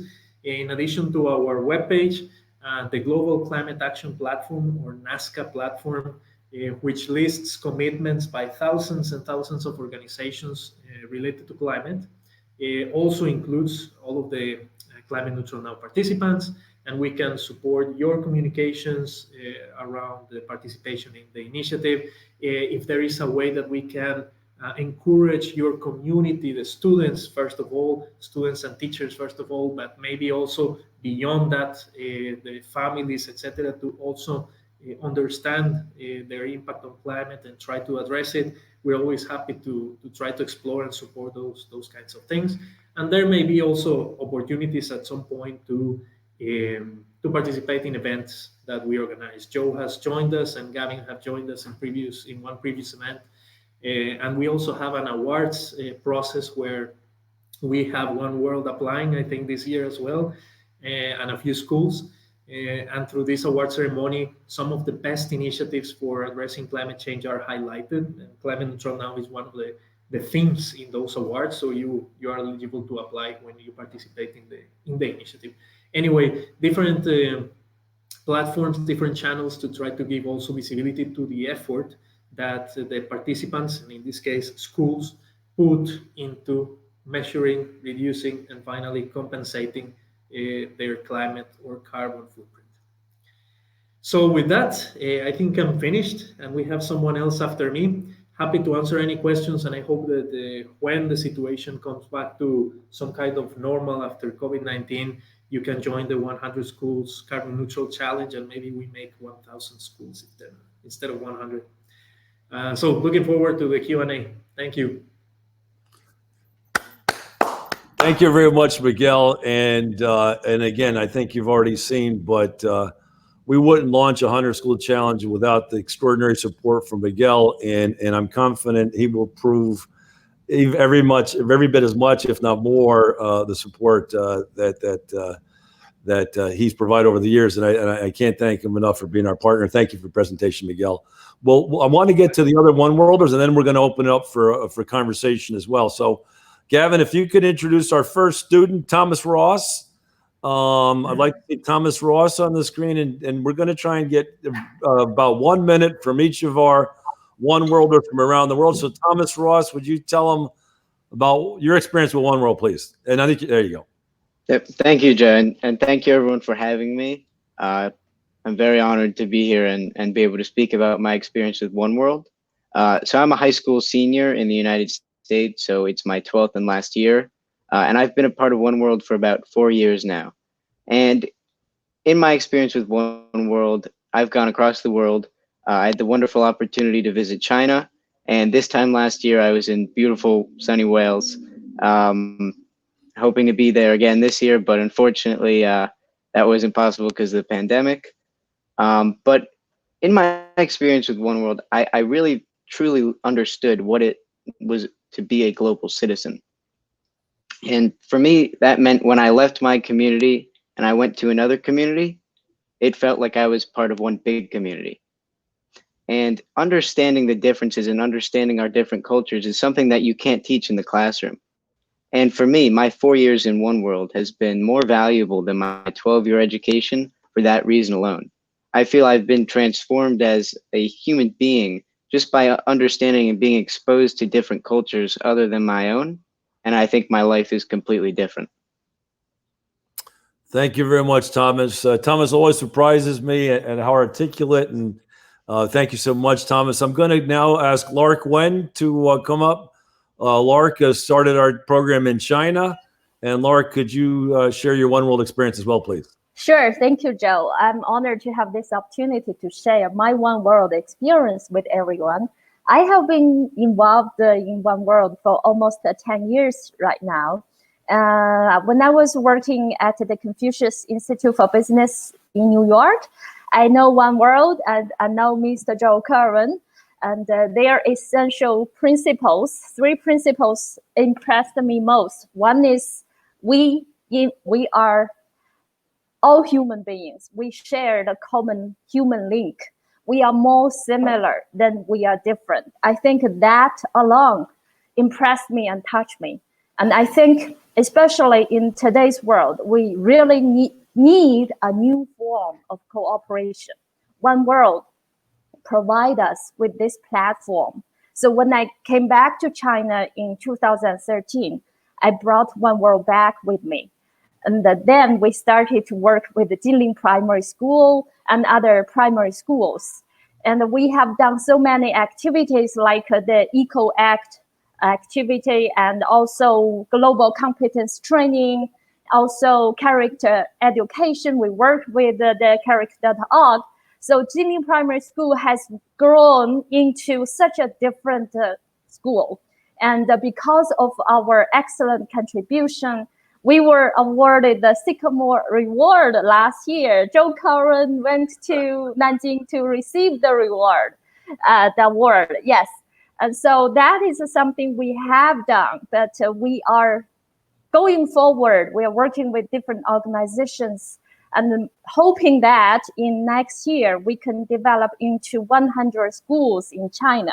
And we really hope next year this conference could be held in China, and welcome all of you to go to China to attend next conference. Thank you. Thank you so much, Lark. Thank you very much. And we're going to now hear from Ana Perano from Argentina.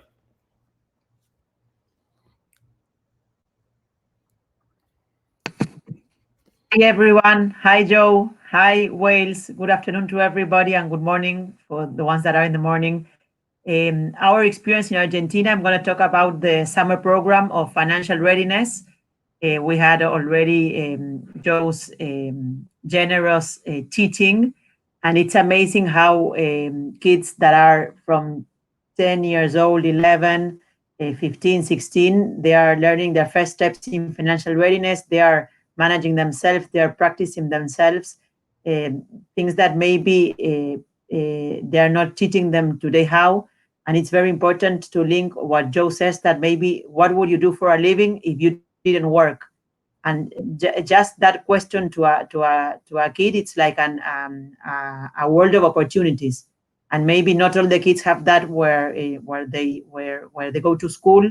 So I think that it's a new way, and it's a very concrete way to see how the global world or the global education of one world is working, no? So we're very happy to and very fond of participating in the program for Argentina, that we are in the south, and with not everybody knows English, but we're trying to work hard with our Mexican friends, and Joe makes a great effort to translate things and gives lots of opportunity to many kids that if not, they wouldn't have the opportunity to see the world. So thank you very much, and very proud to be here in this conference in Wales, and a big hug to my friends in Wales as well. Thank you so much, Ana. Thank you. And now we'll go to Mexico. I guess we'll hear from Victor Nambo, and I'll help translate a little bit.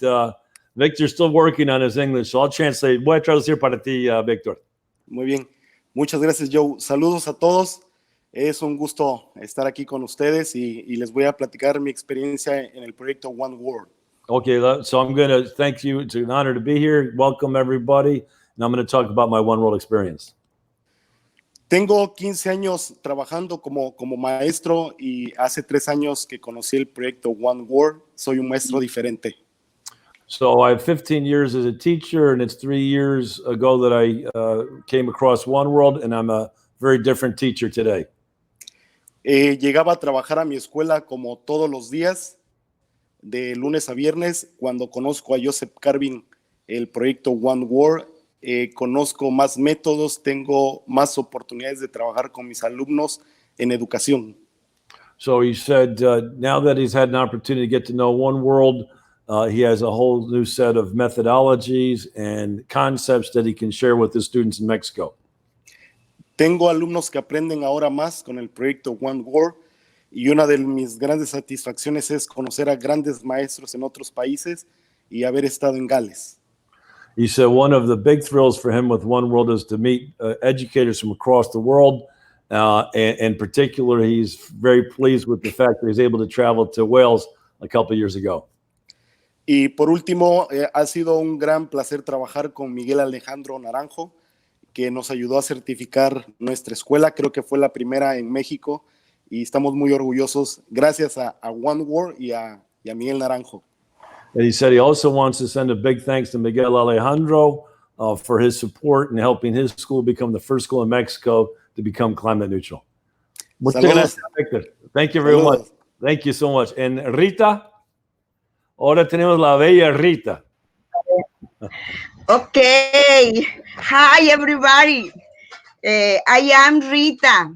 I am from Acapulco, Guerrero, Mexico. Buenos días a todos. Yo estoy muy contenta de participar. Muchas gracias por la invitación que nos hicieron para participar en este maravilloso proyecto. Tengo muchas satisfacciones de estar en One World.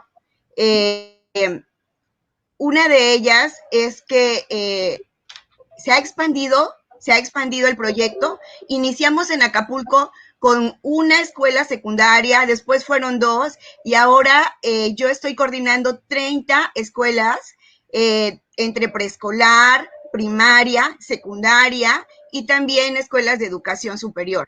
Okay. Un segundo, Bachos, here ahora. So Rita, obviously, she said welcome in English, and she said one of the things she's very pleased with the speed with which One World has expanded in Acapulco. They've gone from 1 school now to 30 schools in Acapulco. Okay. Gracias. El impacto que ha tenido One World en los estudiantes es enorme. Uno de ellos es el fomento a los valores humanos. Sobre todo, trabajamos mucho lo que es el trabajo colaborativo, el amor hacia sí mismo, el amor hacia los semejantes. El hecho de que un ser humano... Disculpa, Rita, déjame traducir antes que me olvido. So basically, just a number of advantages of One World. One of the things that she's found very useful in Acapulco is the emphasis on character education and the love for oneself and the ability to collaborate and the love for others as well. Okay. El hecho de que los estudiantes, como seres humanos, estén para otros seres humanos, eso se ha visto el trabajo a través de los proyectos colaborativos, los proyectos de servicio, por lo que hemos estado trabajando en comunidad. Hemos estado trabajando con... Déjame traducir. So one of the things that she likes is the fact that they're working together as a team across borders and within Acapulco itself to reinforce the teaching with each of their students. Okay. Sí, hemos estado trabajando y ha impactado nuestro trabajo en padres de familia, en los estudiantes, lógicamente en los docentes que están muy comprometidos con el proyecto y sobre todo también con las autoridades educativas que nos han apoyado y nos han abierto sus escuelas. Entonces yo agradezco a One World todo este apoyo. So what Rita was saying is it's had an impact on teachers, the educational authorities, and of course on the students. And ultimately, she's seen as a very positive force within Acapulco. Sí, y algo último que quiero es que este impacto que ha tenido One World en nuestras escuelas se ve reflejado en la sonrisa de los niños cuando participan. Se ve reflejado en la disposición que tienen al trabajo y sobre todo en una convivencia sana, pacífica y sobre todo libre de violencia. Okay. And what Rita would like to say, and Rita's a bit of a poet, so I'll try my best. She said the One World work is reflected in the smiles of her students, the enthusiasm with which they take on their work, and overall a willingness to collaborate such that they can begin to overcome some of the big problems of violence that they encounter in Acapulco. Muchas gracias, Rita. Muy amable. Pronto nos vemos en Gales. So we'll see you soon in Wales. Thank you so much. We all would have been in Wales. All of us would have been in Wales at this time. So Gavin, we did want to leave it open for some questions. And Mark and Miguel. So I don't know if you can show all of us on the screen, but ultimately, I don't know if there's any questions for us at this point in time. Right, Joe, we're a bit short for time. We've only got 2 minutes before we need to go for our next session. So unfortunately, we haven't got enough time for questions, but we'd just like to say a huge thank you to everybody for participating. I think it's great that the technology allows us to communicate with you in New York, and we've got Argentina and Mexico. And I think it shows our schools what is possible and how they can connect and make that truly global classroom. We'll share all the presentations, so everybody watching now will get all of the presentations, all of the information. and Rita sent me a presentation, so I'll make sure I share that as well. Fantastic. And I'm just going to say, Gavin, so if anybody's interested in the summer program, please that they should contact us. My contact details are in the presentation. Thomas's contact details. Also, if you want to start a One World classroom or club this fall, please get in touch as well. We're really making a big push in Wales. We think you guys are at the forefront of education globally. We'd love to work with you to continue to build on that advantage. Thank you so much for organizing today. Thank you to the One Worlders for participating. Miguel, special thanks to you. Let's get that 100 school challenge. Let's make Wales, put Wales at the forefront. Green Wales, #1 globally, led by Wales schools. Thank you so much. Thank you. Thank you very much indeed. Okay, so diolch yn fawr iawn i Joe ac i Miguel a'i ffrindiau yn fyna. Mae yna patrwm yn datblygu yn fyma. There's a pattern that's developing through every session today. The words future, y dyfodol, next generation, cenedlaeth nesa, well-being lles, sustainable development, datblygiad cyflogadwy, llais y disgybl, learn a voice, gwydnwch, resilience, a datblygiad cymeriad, character development. And I think it's all linking together to ethical informed citizens a dinasyddion egwyddorol gwybodus, a pedwar diben, the 4 purposes. So we're going to take a short break now, cymryd toriad bach wan, a fydden ni nôl am chwarter wedi 3. Chwarter wedi 3? Ie, chwarter wedi 3, lle fydden ni'n siarad efo Ben o'r cyfeillgarwch, the kindness, and Ruben from Bangor University, Ruben o'r Brifysgol Bangor. So diolch am ymuno efo ni, a gawn ni dipyn bach o comfort break wan, a nawn ni weld chi nôl mewn tua 5 munud ar 20 in about 25 minutes. Okay, diolch yn fawr iawn pawb.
Wel, croeso nôl pawb, a diolch ail ymuno efo ni un sesiwn olaf. Ga i ofyn ffarf i chi sgwylwch yna, ga i ofyn i chi roi unrhyw sylwadau neu adborth o'ch profiad chi heddiw yn ystod y sesiynau. Os rydych chi roi i lawr yr ochr, fyswn ni'n gwerthfawrogi hynny yn fawr iawn. Mae heddiw'n ffordd newydd o weithio, tro gyntaf i ni weithio fel hyn, a fyswn ni'n gwerthfawrogi unrhyw adborth sydd gennych chi i galluogi ni symud ymlaen. So good afternoon, welcome to our final session. It's been great seeing all your comments in the side. For this session, this is a new way of working for us, so any feedback you've got, we'd really appreciate it. You don't need to say about our matching shirts, we've already had that feedback, so if you keep it down to the format, if you've enjoyed it, and hopefully it's something we could look to do in the future. Diolch Gavin. Wel, gyda ni rwan yn nestyn croeso i'n siaradwyr olaf ni, a da ni am dechrau efo Ben, a mae Ben yn gweithio'r mudiad caredigrwydd. Mae Ben yn siarad am garedigrwydd yn ein cymdeithas, a sut y gallant fod yn garedig gyda'n hunan, ac eraill mwyn cael effaith ar ein gymuned byd-eang. Neges pwysig iawn ar adeg yma pan mae caredigrwydd yn allweddol wrth gwrs. So welcome to Ben from the Kindness Movement. So following on from our international tour, we're now going to Switzerland, where Ben is. We'll talk to us about kindness within our society and how being kind to ourselves and others can have an impact on our global community. It's a really important message, particularly at this time when kindness is free. So Ben, over to you.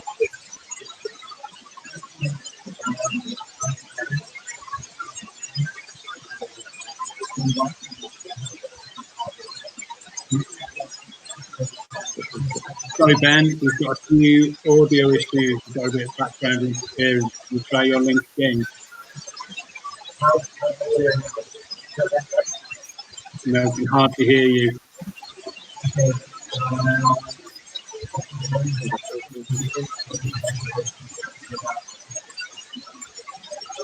No, we're still in there, Ben. What we might do, if you could, Ruben, I don't know if you're on standby, we could maybe go to Ruben and Ben to try and work out links and things with you.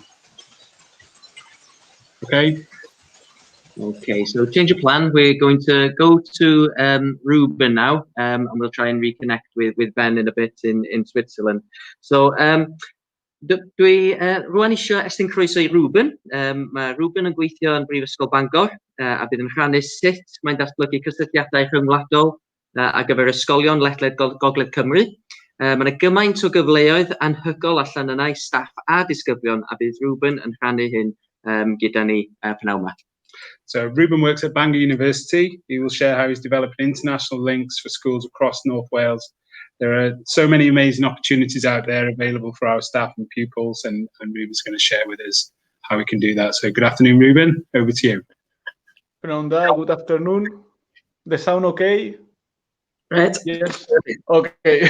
Just checking. Okay, brilliant.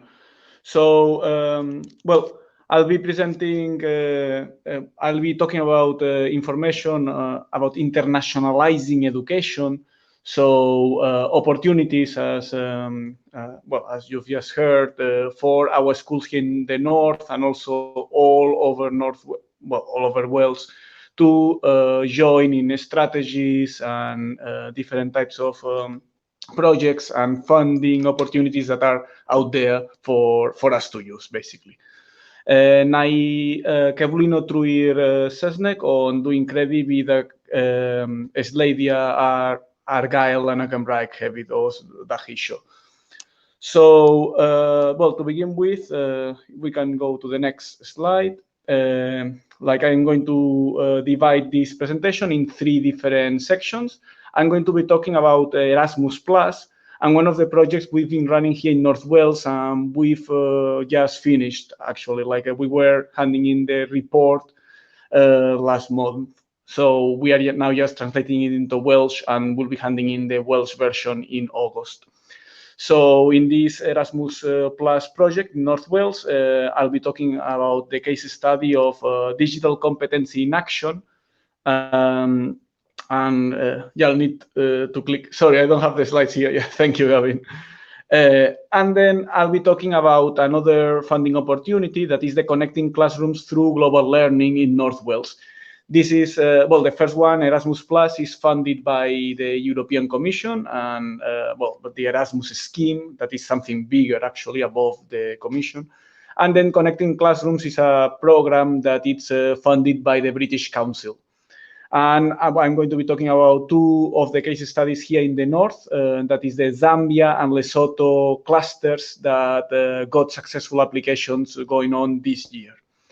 And then finally, I'm going to be talking about international languages in schools in North Wales, how important this is for the new curriculum as well, where like we have this international language element, and how we are actually trying to make it easier for schools all over Wales to integrate and incorporate this element.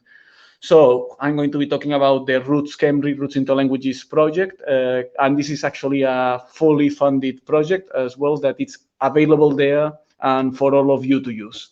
So take notes, and also I'm very happy to be contacted. My email address was at the beginning of the slides, and then any information you would like, I am very happy to contact you with further information after the presentation today. So first of all, I'm going to talk about this Erasmus Plus in North Wales, and I'm going to present if we can go to the next slide, the International Links program that is actually something that was introduced by Cardiff Council. So next, please. Yes, I put 3 logos here because even though it was originated in Cardiff Council as this international school linking network, now we are also using the International Links logo for schools actually outside of the Cardiff Council area. So we are moving also into England, and I'm going to show you why this is successful. This is a scheme that works under subscription. So unfortunately, it's not funded by any institution, but by their own school. But schools that join our program get a lot out of it, or can get us a lot if they proactively join into the applications. So it is important to work internationally. Probably you all know because of the Donaldson report, the Global Futures Strategy as well, that it's been it's been proactively promoted by the Welsh government, and the new curriculum for Wales that is coming soon, and that it's got this international language and element and global citizenship. So there are many important reasons why we want our schools to work internationally. And if we can go to the next slide, please. Yeah, these are, if you would like to tweet, or you can check our Twitter accounts, and then you can see there photos and comments of all schools all over Wales about what they think of this experience. And I wanted to show you this 2014-2016 funding change, because you are going to notice if you have a look at the schools funding, Erasmus funding, that is the third row in this table. In 2014 and 2015, you can see how it changed in 2016 when we started working with the schools in Wales. We moved the fundings that the schools in Wales were getting from 600,000 to nearly 3 million. So this is what we do, basically. And we started being successful in 2016 when Cardiff Council decided to offer this a service, not only in Cardiff Council, but also all over Wales. And now, as I mentioned, we are even working with England as well. So I'm going to tell you just very, very little about what Erasmus is. Maybe some of you already know, but just a brief introduction.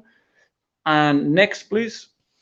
These are like the 2 types of Erasmus grants or scholarships that we use, well, funding schemes that we use.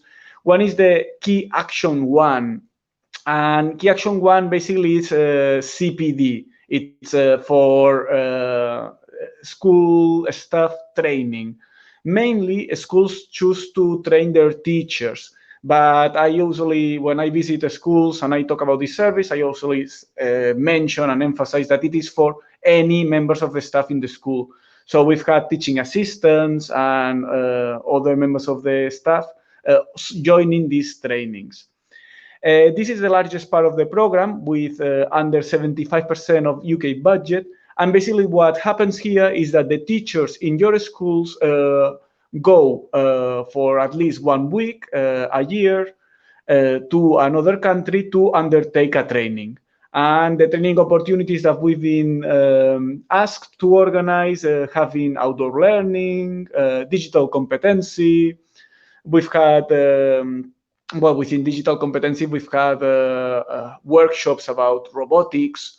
We've got coding. We've also done a lot of global futures, so language experiences in other countries, like teachers that wanted to acquire or to brush up their language skills, or to check how other bilingual countries in the world work. So we've had many teachers like going job shadowing, just going for 1 week to another school in the EU or in the Erasmus area network, because it is actually larger than the EU. And yeah, basically like doing there the 1 week training. Then we've got also the key action 2, and that's on the, well, in the next slide. And key action 2 are partnerships. There are different types of key action 2 as well. You can choose one that it's only one school with one other school, or you can have one where it's a cluster of schools with a cluster of schools in another country and up to 3 countries even. So this is the one that I'm going to be talking about today, that it's the Key Action 2 partnership. We've got here in North Wales, one cluster of schools doing a Key Action 201, that is the one with lots of schools and lots of institutions in different countries. But again, there are also like smaller versions where you can just decide to write your own application to work with one other school for 1 or 2 years. In our case, this is a bigger application, so we got funds for 3 years, for including many institutions from all over the EU. Well, actually, in this case, for 3 particular countries in the EU. If we move on, these are the type of activities that we could actually, that sum up the Erasmus program. Schools use it for course curriculum development, for learning, teaching, training, youth work methods, approaches and tools, collaboration, and peer learning. Here we would have the job shadowing component as well, capacity building and networking, information, advice and guidance activities, surveys, evidence gathering, case studies, development of standards and profiles, improvement of qualification frameworks, and teaching, training, and learning activities. I've used these 3 slides from the official Erasmus. It is open and it is for us to use. These are the slides available at the Erasmus information website that you can find links at the British Council website, or you can also find them directly if you Google it, and you will be able to find out more information about how Erasmus works. Also, I am very happy for you to contact me if you would like more information, but what I'm going to do today is to talk about one of the case studies here in the north. And if we go next, please. And this case study is Digital Competency in Action, a project that we started here in the north with 5 schools. And if we can see them, yeah, this is the logo actually. And the 5 schools are in the real area: Esgol, Emmanuel, Brynhedydd, Christchurch, Castell, and Llywelyn. Maybe some of you are from these schools. I cannot see you today here. That's one of the one of the little things with this new format. Yeah, but maybe you are actually in one of these schools and you are familiar with what I'm going to tell you. And actually, this logo was created. It was very interesting. It was part of the project. Pupils in all the schools in Real and also in the schools in Spain and Romania that are part of this project participated in a competition to design the logo for the project.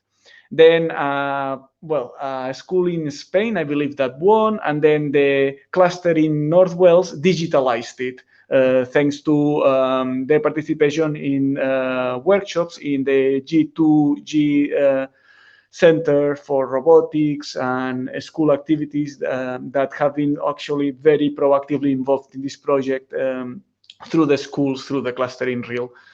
And actually, like, this is the logo. It's a very nice logo. We are very proud of it.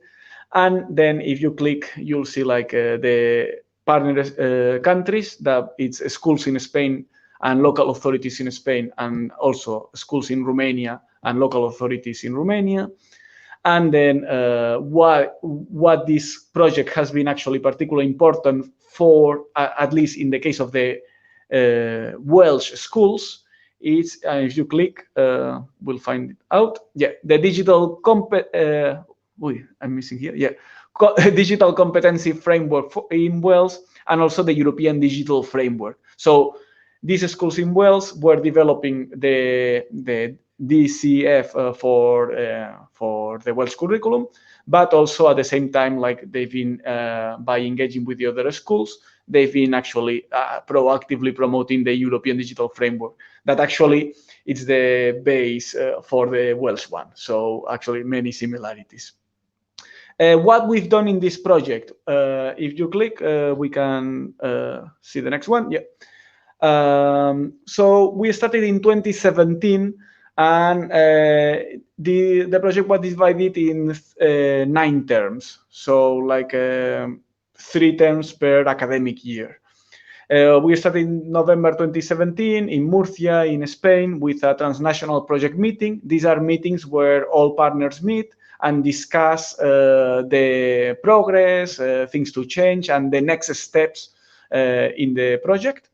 Then we had another transnational project meeting and a teacher training in Wales in June 2018. So school teachers from these other 2 countries came to North Wales, and actually this was shown in the local media.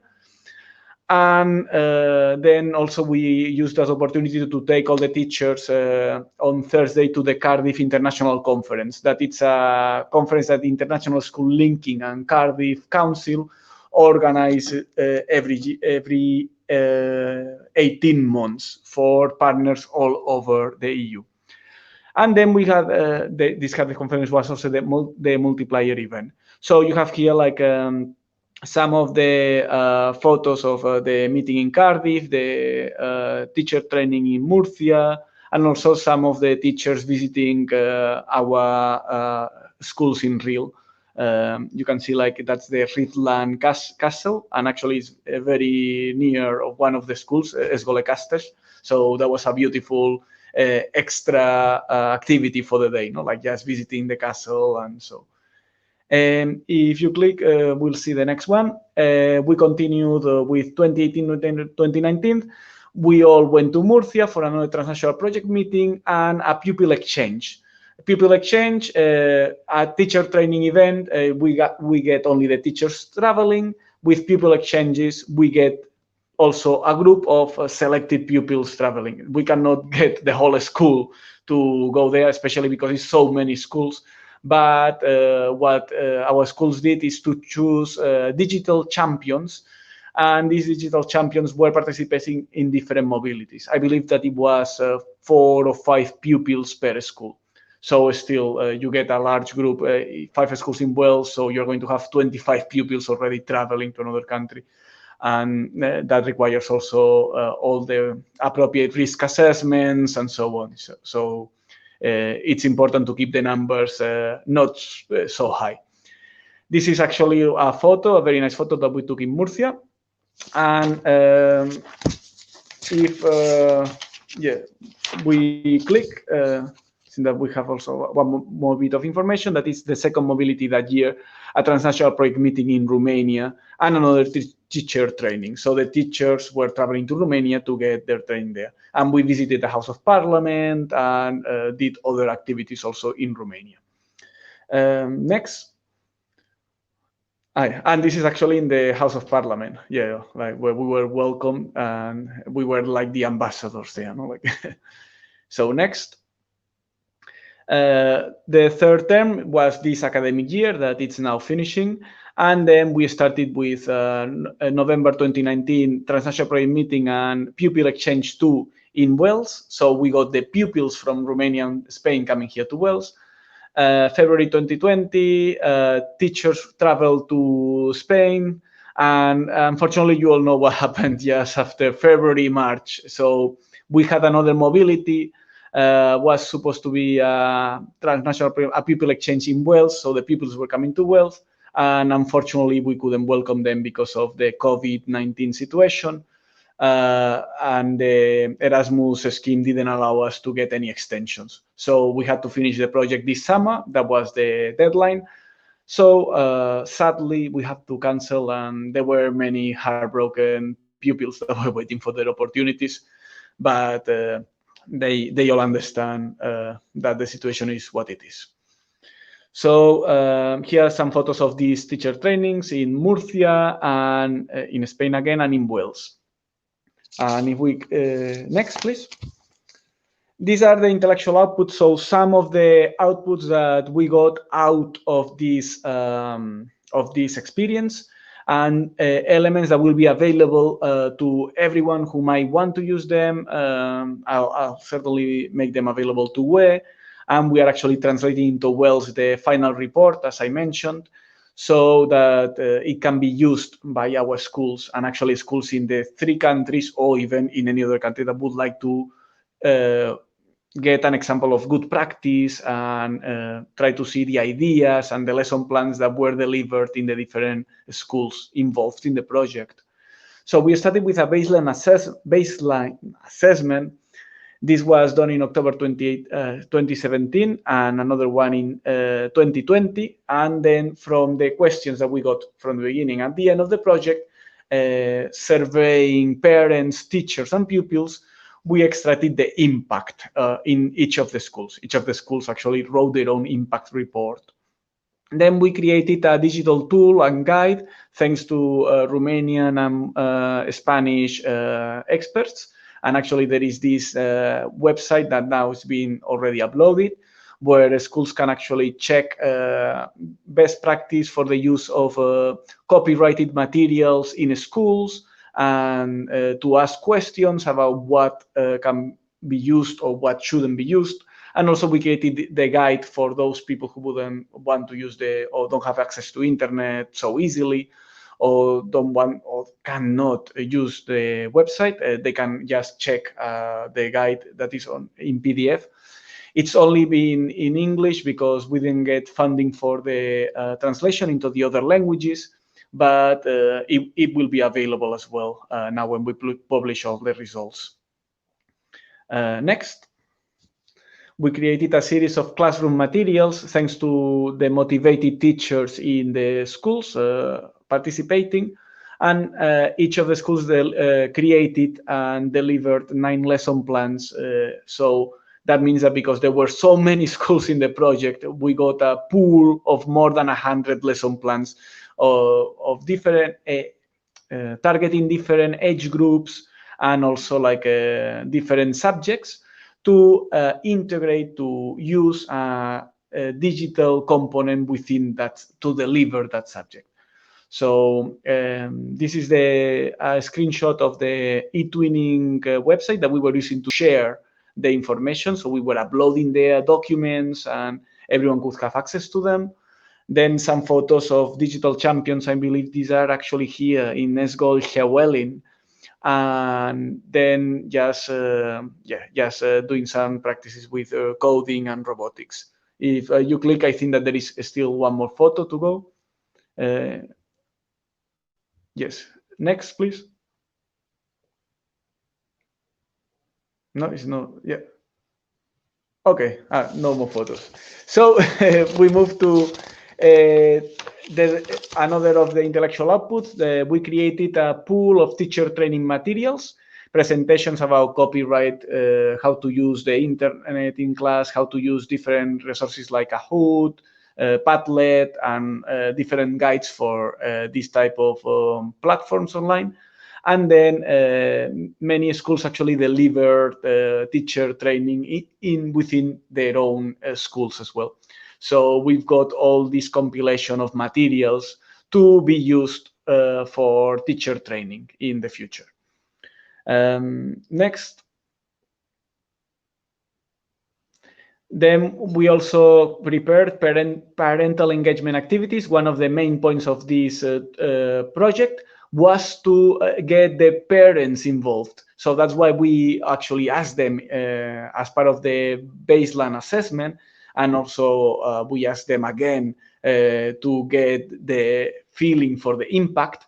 And also each of the schools organized a school event for parents. Many times it was in form of an open evening or just a parents' evening, where the pupils, many times those digital champions that I mentioned, were actually talking or teaching their parents about how to use social networks or some of the coding activities they had been actually like learning from their experience in a school. And then these digital champions, as they were also trained, we also compiled and collated these materials for digital champion training material in the future. They can also many times be part of lesson plans, actually. Next, please. 07, that's a good practice guideline. It has an introduction, speaks about the local context in the participating schools and in the participating regions, intellectual outputs, best practice, and in this case, each of the schools wrote 3 cases that they of best practice in their own school, the impact that was also prepared by each of the schools, and then we have the regional impact and the conclusion, that it's just a shared conclusion of all the project. And this is at the moment the document that we are translating into Welsh, and that will be available also not only for the Erasmus scheme, that is the final compilation of, well, it's like the farewell for the project and the summary of all what's going on, lots of photos as well, so you can actually see what happened, and it can be used to replicate the project in the future or to adapt it for any other project that the schools might want to undertake. Next, final multiplier events. These are like big conferences like the one that we are attending today, and unfortunately, as you can see, lots of rubbing out because they were supposed to happen in May and June, and again, we were not given extensions. Therefore, COVID-19 didn't allow this to happen. We were thinking of organizing like WEG has done today. So, so it's been a fantastic effort. This international, this conference online, and we were thinking about also adapting and so. But basically, we couldn't find the time. So. In the future, we would also be looking into this type of resources, like moving online, so that we can still deliver these events if future pandemics happen. So, conclusions of the project, and this is a brief summary of what we extracted from the impact report.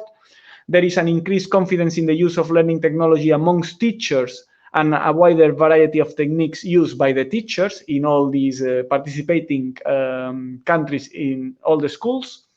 Then also increased confidence and use of learning technology amongst pupils, same here, both in a school and at home. And in North Wales, the pupils especially mentioned Hoop.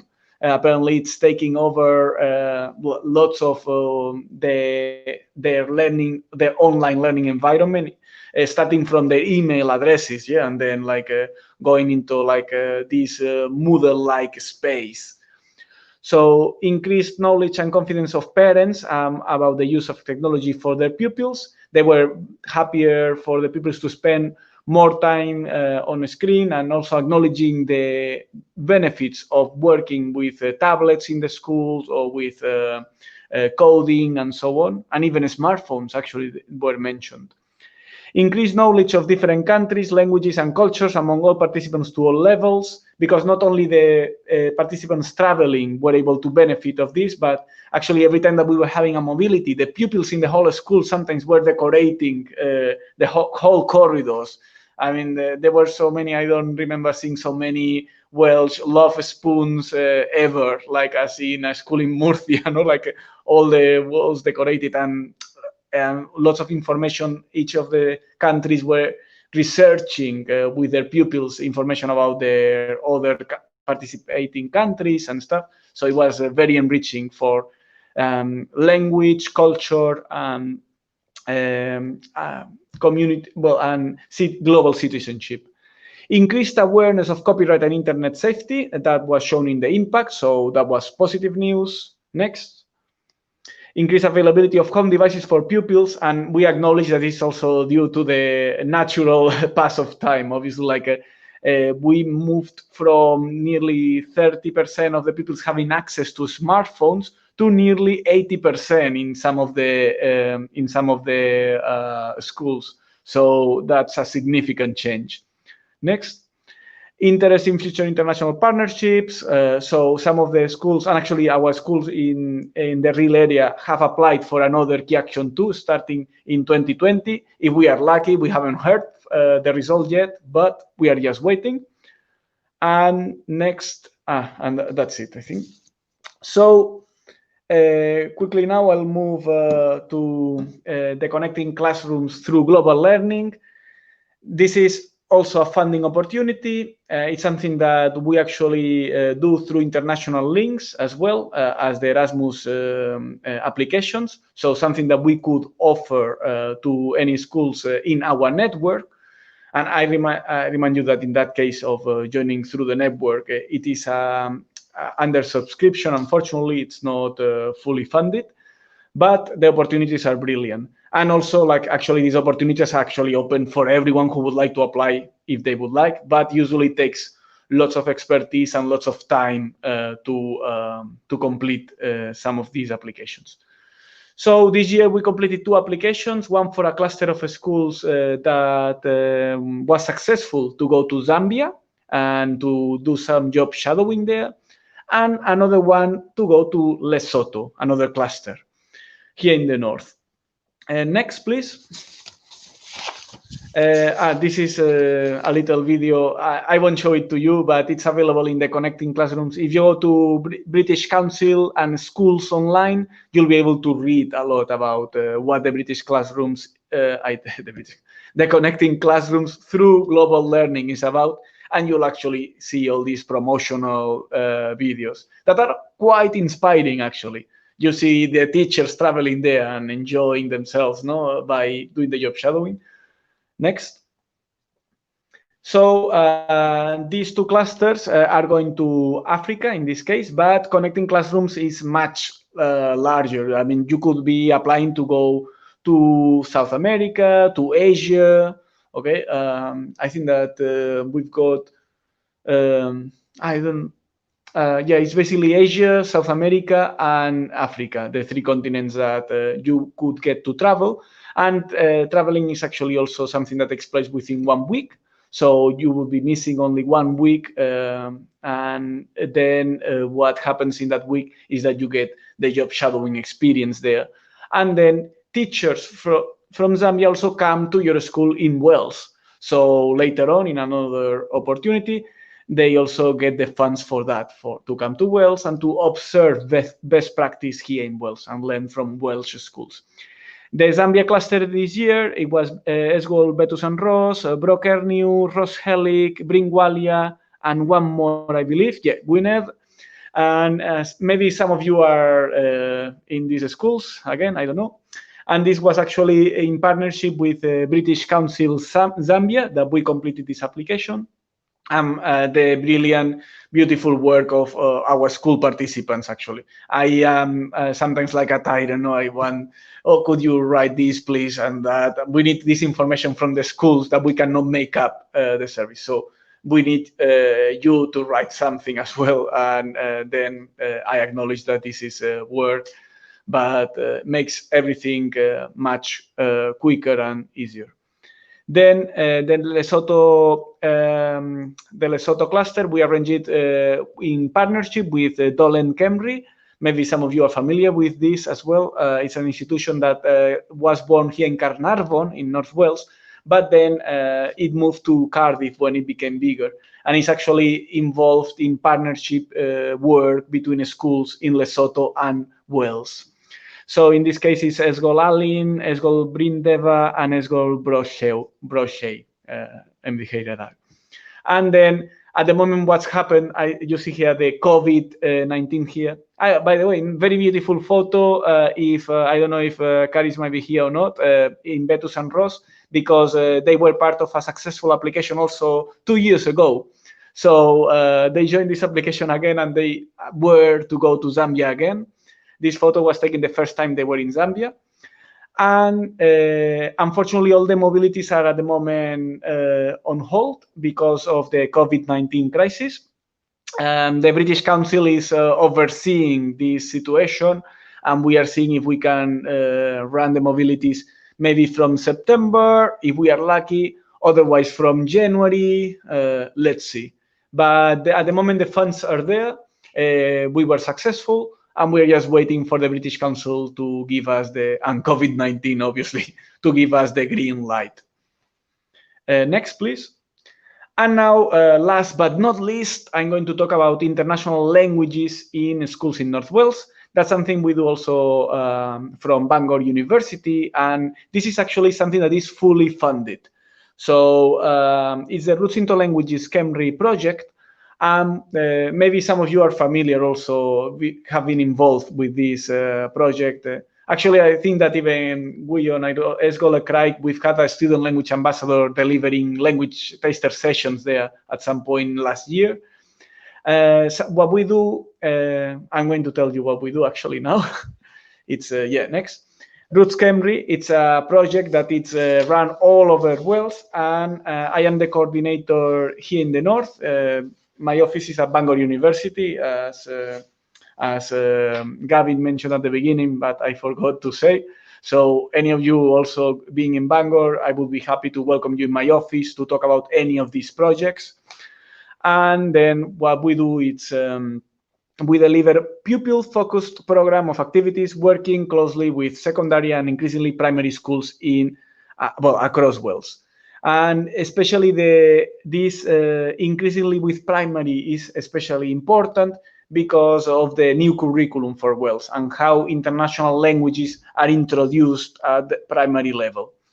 So Roots Gymru is externally funded, as I mentioned, and works in partnership with other 4 universities. We work with Cardiff University, Swansea, Aberystwyth, and Cardiff Met. So these are the 5 universities all over Wales that have languages being offered as a degree level. And then we also work with the regional consortia. We are lucky to be funded by GWE, by EAS, by CSC, and by ERU, thanks to the global futures funds that are being used by the regional consortia.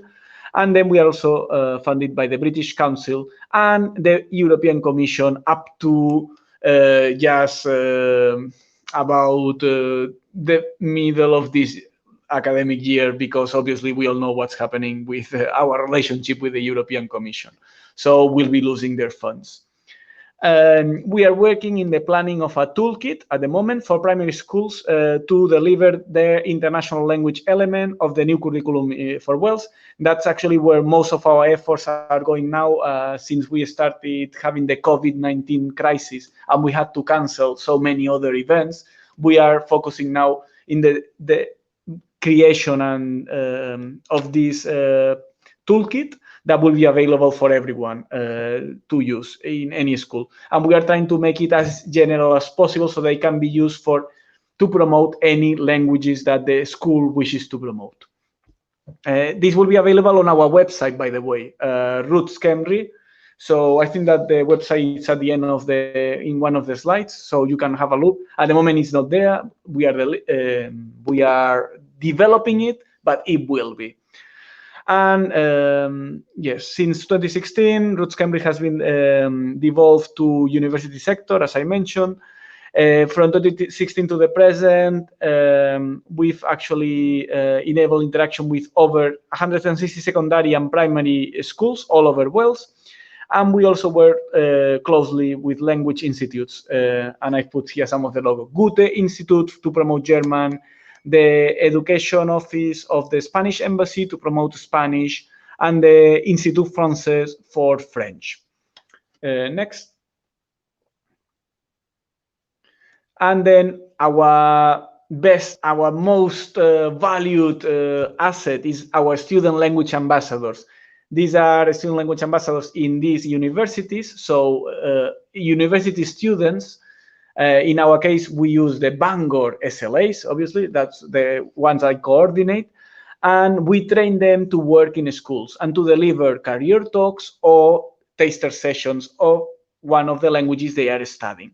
So this is something that increasingly has been actually requested by primary schools here in the north, where they've just asked for a one-day visit from our SLAs, student language ambassadors, to deliver a day of Spanish activities, for instance, or something like that. Student and college language ambassadors, we also train college language ambassadors. So we've been working this training also with Llygaid Gymru. And then this year here in the north, we trained ambassadors, so 6 formers from Coleg Cambria in Yale, Coleg Cambria this side, and Coleg Dwyfor, Marion Dwyfor, never get it right, Marion Dwyfor, and also pupil language ambassadors. These are like year 8, year 9 pupils that are being trained in their own schools, or year 10 even, to deliver sessions or deliver talks to younger year groups within their own schools. So this is actually a very interesting project, and it's something that we had to cancel here in GUE this year as well, because it was scheduled for March, actually. We are at the moment trying to see if we can deliver it next semester, in November maybe, but otherwise we might look into an online training as well. Let's see. Some of our SLAs, people language ambassadors, and so on. And some of our activities, you may have been involved in the National Spelling Bee competition. That's something we organize every year. This year it's been cancelled. Again, we couldn't put so many pupils, like hundreds of pupils in one conference room. Obviously, it's not the right moment. A-level master classes, where we deliver university lecturers deliver sessions for A-level students. Blas Arjaiz and Language Feast. These are big events for primary and secondary schools that I organize at Bangor University, and we've been lucky enough to have always a full event, like always booked up. And then Cardiff Oxford Creative Multilingualism Day, we collaborate with Oxford University and the Seren Network, funded by the Welsh government, to do a residential experience for schools all over the different regional consortia. And and since COVID-19, we are also offering online presentations. So SLAs can be available online for an event like this and to connect with your pupils in class. We are now developing this YouTube channel as well, where we are uploading some of their talks so that they can be just broadcasted anytime. And we are offering the opportunity to have an online visit. So next, I think that I'm almost done. I probably talked too much. I think that we should give a chance to Ben now, because I don't want to take over. Lovely. This is something else that we are doing, like leaflets for governors, because we acknowledge how important it is to inform governors of the importance of the language component, and then to lobby from there. Also, we lobby stakeholders. We go regularly to the Global Futures meetings in the Welsh government building in Cardiff, and we work with the regional consortia leads for MFL. Wel, diolch yn fawr iawn, Ruben. Thank you ever so much. Diolch i chi. That was a fantastic whistle-stop tour of what you've got to offer. And as somebody who's benefited in the past many times from Erasmus and connecting classrooms, it's really it can be quite safely say it can be life-changing experience.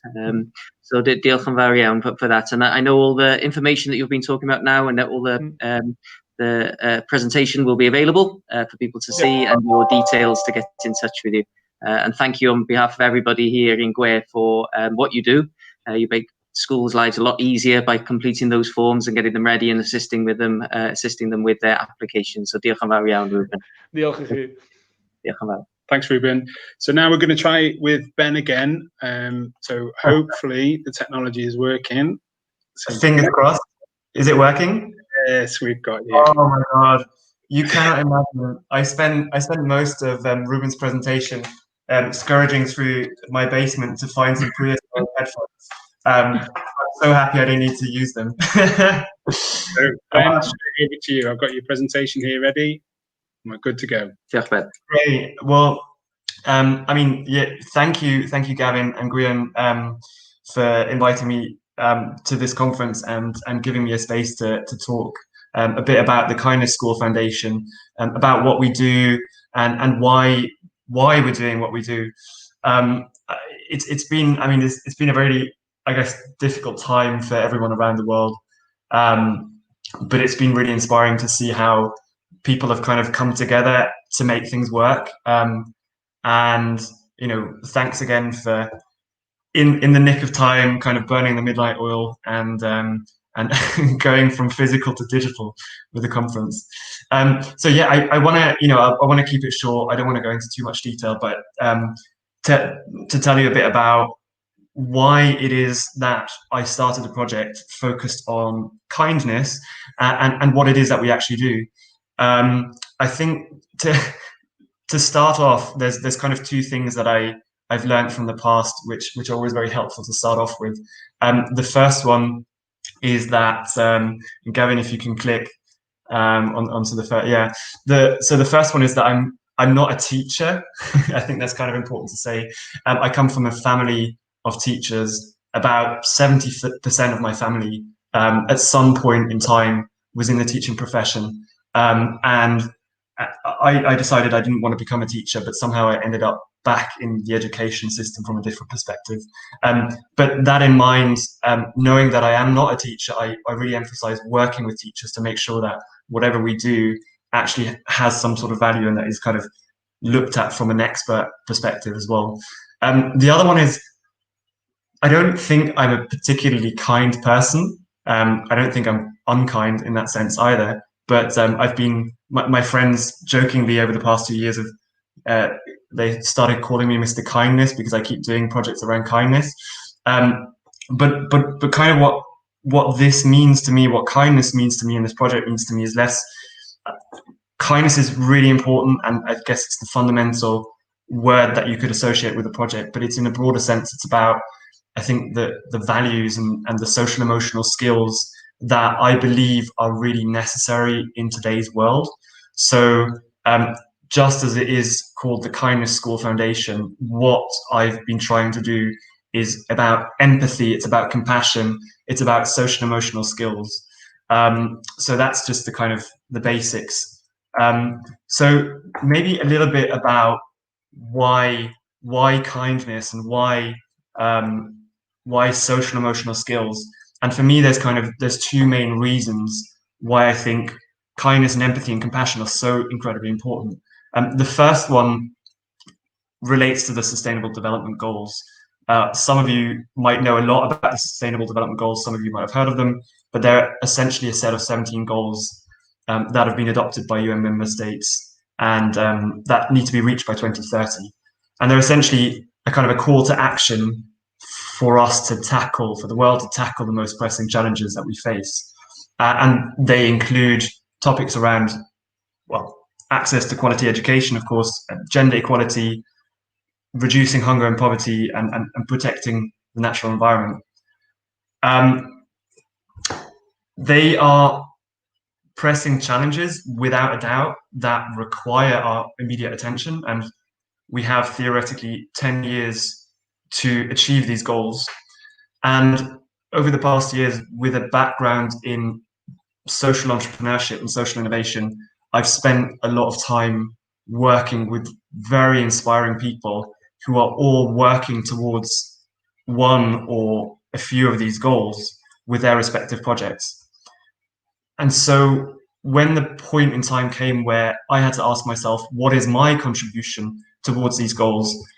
I guess I found myself confronted with the fact that despite all the amazing progress that is being done by all of these individuals, I feel that progress is still quite slow.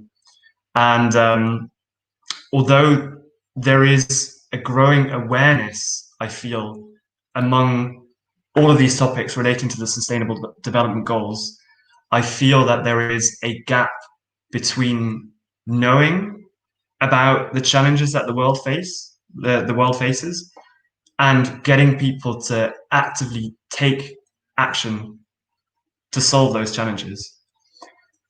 And that's why I think, and that's where I think social emotional skills and kindness and empathy and compassion are so fundamentally important.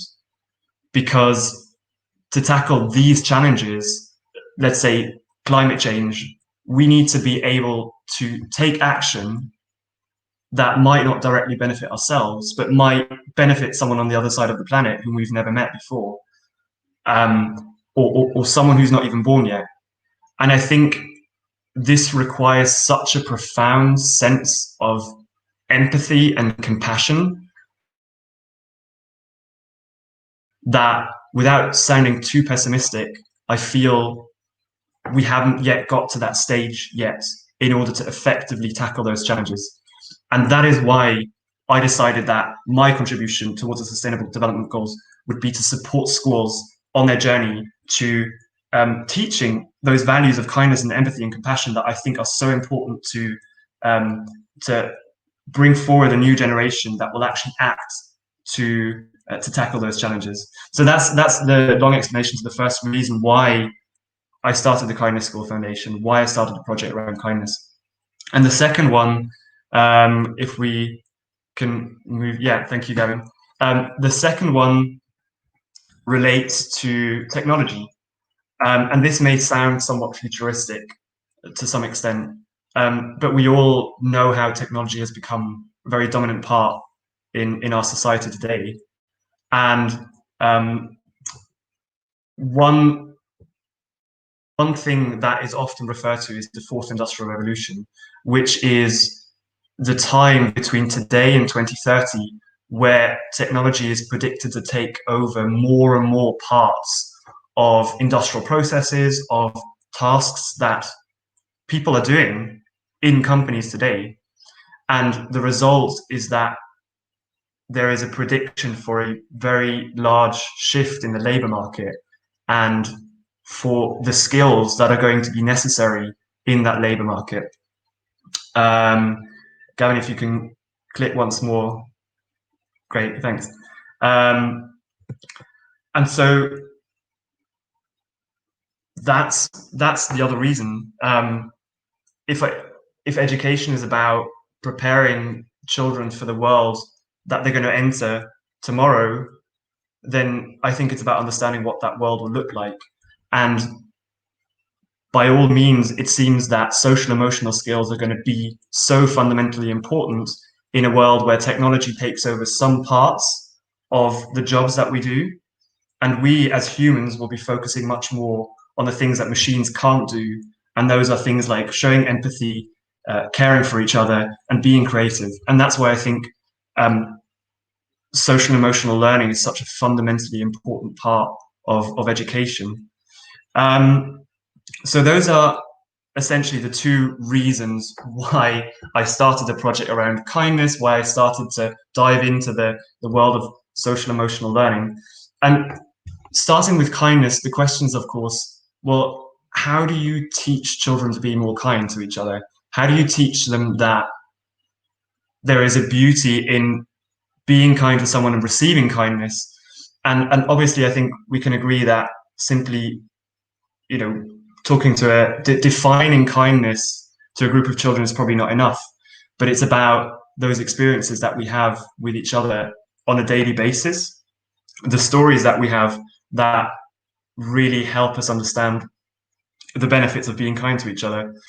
And so I started a book which is called the Kindness Book. If we can go to the next slide, you can see an image of it. That is basically how it all started. And the idea is pretty straightforward. It's a place for children to document the small acts of kindness that they experience within classrooms. And essentially, the first child draws and writes about a story of kindness and then passes the book on to the person, the child who was kind to them, and that child writes a new story. And so the book fills up with stories over time that are all somewhat connected.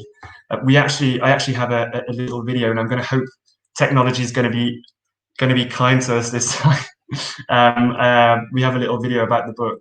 Gavin, do you want to try?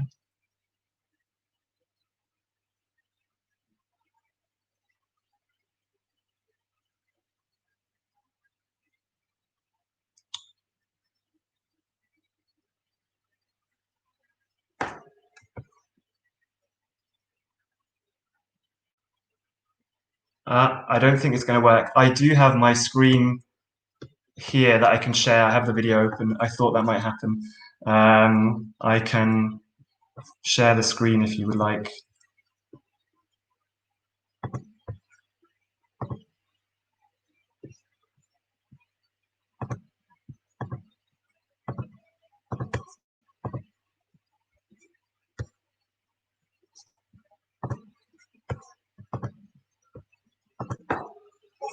This is the Kindness Book.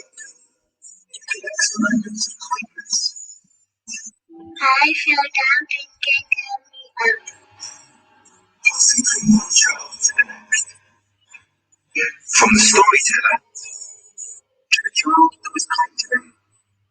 I didn't want to dance. He was dancing, so I danced too. It travels around the class, school, wherever the trail takes it.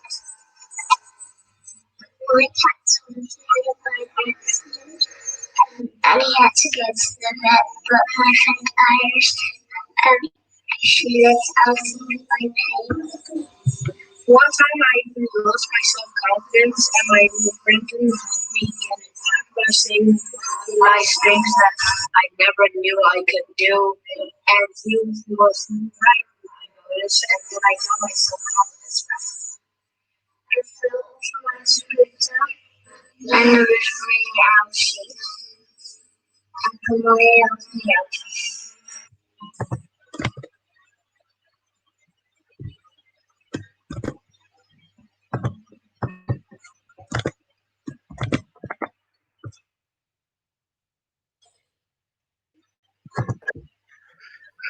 Gavin, you just told me that you've lost connection.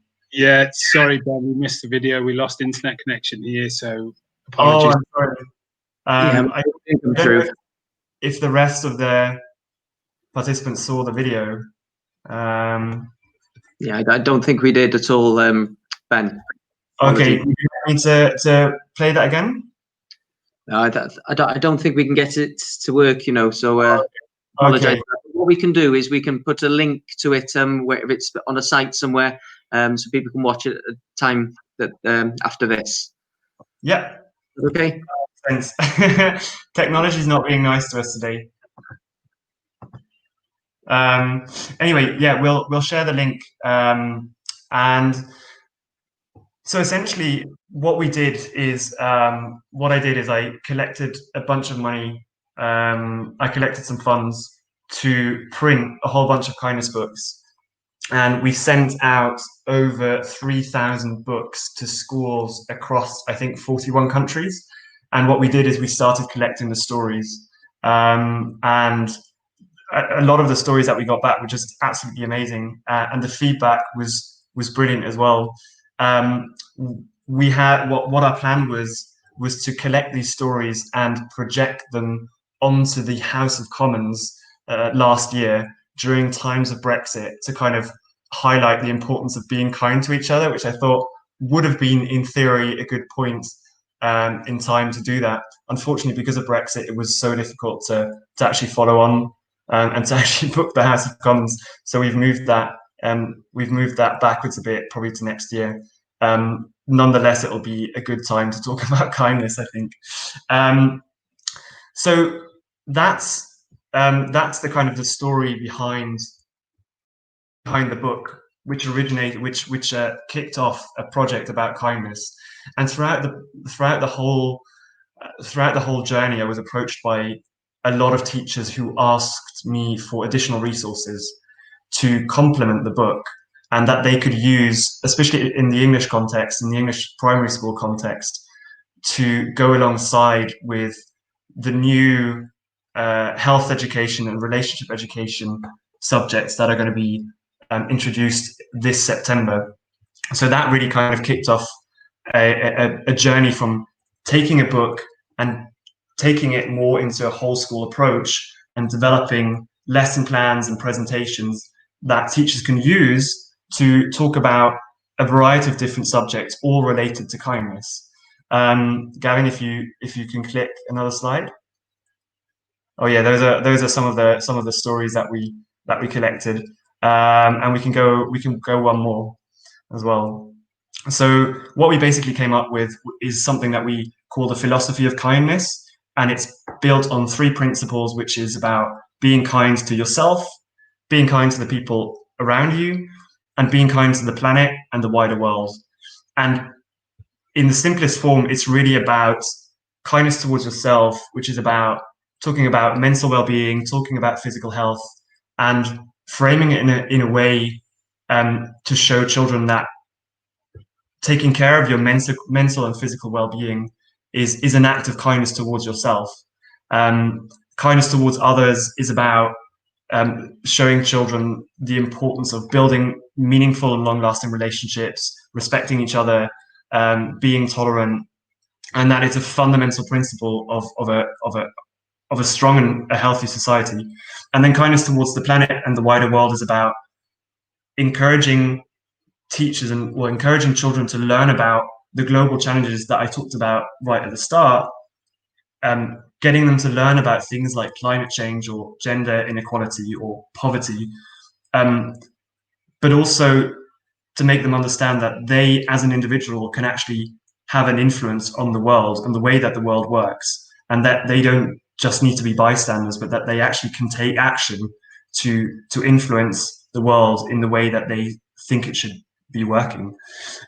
So that's the philosophy of kindness, and we developed it basically to go alongside the 2 new subjects that are going to be introduced. So kindness towards yourself, again, is about it covers topics within health education. We talk about mental well-being, recognizing and understanding emotions, recognizing your mental well-being or taking care of mental well-being, and your physical health and fitness. So those are the topics that are covered in there. Relationship education, this is the part of our philosophy of kindness toolbox, which relates to being kind to the people around you. So we talk about how to build, or why are family relationships important, how to build caring friendships. We talk about online relationships, online and offline relationships, and why they're different and why they're still the same. And then the part with kindness towards the planet and the wider world fits more into the global citizenship part. And so the question is, of course, well, why is this relevant? Why am I here? Why is this relevant for schools in Wales? So if you can we click to the next slide? So we are now, we have about 80 schools who are involved in the project, who have signed up and who are using the philosophy of kindness toolbox. And most of these schools are schools in England. And in starting September for the next year, what we want to do is we want to see how these lesson plans are being used, and we want to gather feedback, and we want to continuously grow the pool of these resources and make them as relevant as possible. I think you might have gone back a slide rather than forward. Oh yeah, perfect. And then, so what we want to do is building on that understanding from this initial implementation in English schools. We want to basically take what we've got and we want to adapt it to adapt the toolbox to the Welsh context. We want to pilot it within schools, understand where the gaps are, and then essentially be ready for 2022. So that's a bit about the toolbox. The question, of course, is, well, what does this cost? I started the project with the idea that I could raise the money from different places to make this completely free. And that worked for the kindness book for a certain amount of time. But I soon realized that it's not really a long-term sustainable solution. So we eventually developed a membership plan where there's an annual membership fee, which is different depending on whether you're a public or a private school. So it's £150 a year for a public school and 300 for a private independent school. And all of that money basically goes into developing new content that is then again shared with the schools. And then there's also the books, of course, that schools can purchase if they'd like to. Now, if you can click once more, what we've done now during COVID is we've basically just halved the price. We saw that a lot of schools were in a difficult situation. We thought, great, how can we help? You know what? Let's just reduce it by half. So any schools signing up right now, basically can access it for the whole for the whole year from September, from now throughout September all the way to August 2021. Then something else that we've done that I'd kind of encourage anyone on listening is something that we did during COVID-19 lockdown homeschooling times. We thought, well, this is really difficult. We had a lot of teachers kind of contacting us and asking us for support. And so what we did is we developed a kindness calendar, basically with a weekly theme. This one here is about looking after our families, and with an activity for each day that teachers could download for free every week and then send to all of the parents so they could then use them as a small side activity at home. And if you go to the next slide. Yes, so there's a whole variety of kindness calendars available. These are, of course, now not outdated, but we released them we're still releasing the last ones. But I would encourage anyone who's interested to maybe use them in September in the new school year. They're free, and you can access them on the link that's below. And also, something else that I thought would be interesting to mention is that in this, so last year I was lucky enough to be selected by UNESCO as a UNESCO youth leader, and at the conference in New Delhi, I got together with a group of about 60 other youth leaders from around the world, and we formed what we called the Global Youth Alliance for Kindness. And so it's a collective of different people working on social emotional learning from a variety of different perspectives. And our main goal right now is to submit a UNESCO declaration on social emotional learning. And basically our goal is to emphasize the importance of social emotional learning within education systems. And because all of us come from a kind of a non-profit field, we felt that such a declaration can actually help organizations like ours push in our regional governments to emphasize social emotional learning. So the goal is to get this UN to get it adopted, signed and adopted by UN member states, probably in 2 years' time. But that is something that's cooking at the moment as well. We have a whole list of great partners that have been really, really helpful over the past 2 years. Life University, UNESCO, of course. We have from the Peace Nobel Prize laureate Kailash Satyarthi. We have a lot of support from their side in kind of bringing together this toolbox that we've developed over the past months. And that's pretty much it. And I think we have 5 minutes left for questions if there are any. And other than that, thank you very much for having me.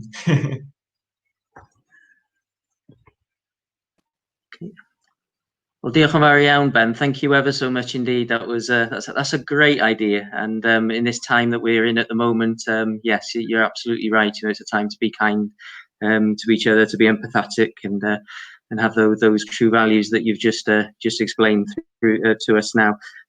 We were with the great Steve Mumby this week, and he introduced us to a phrase that has resonated with me and stuck in my mind, and you used the word a few times, and he said it's a time that we need to use compassionate leadership and empathetic leadership. And if we as teachers and staff and school leaders you know, can use that kind of leadership, then obviously that's something we want to invest in our children as well, and in our pupils. And what better way to do that than to get them to talk about kindness and how to treat each other, especially in these difficult times and moving forward.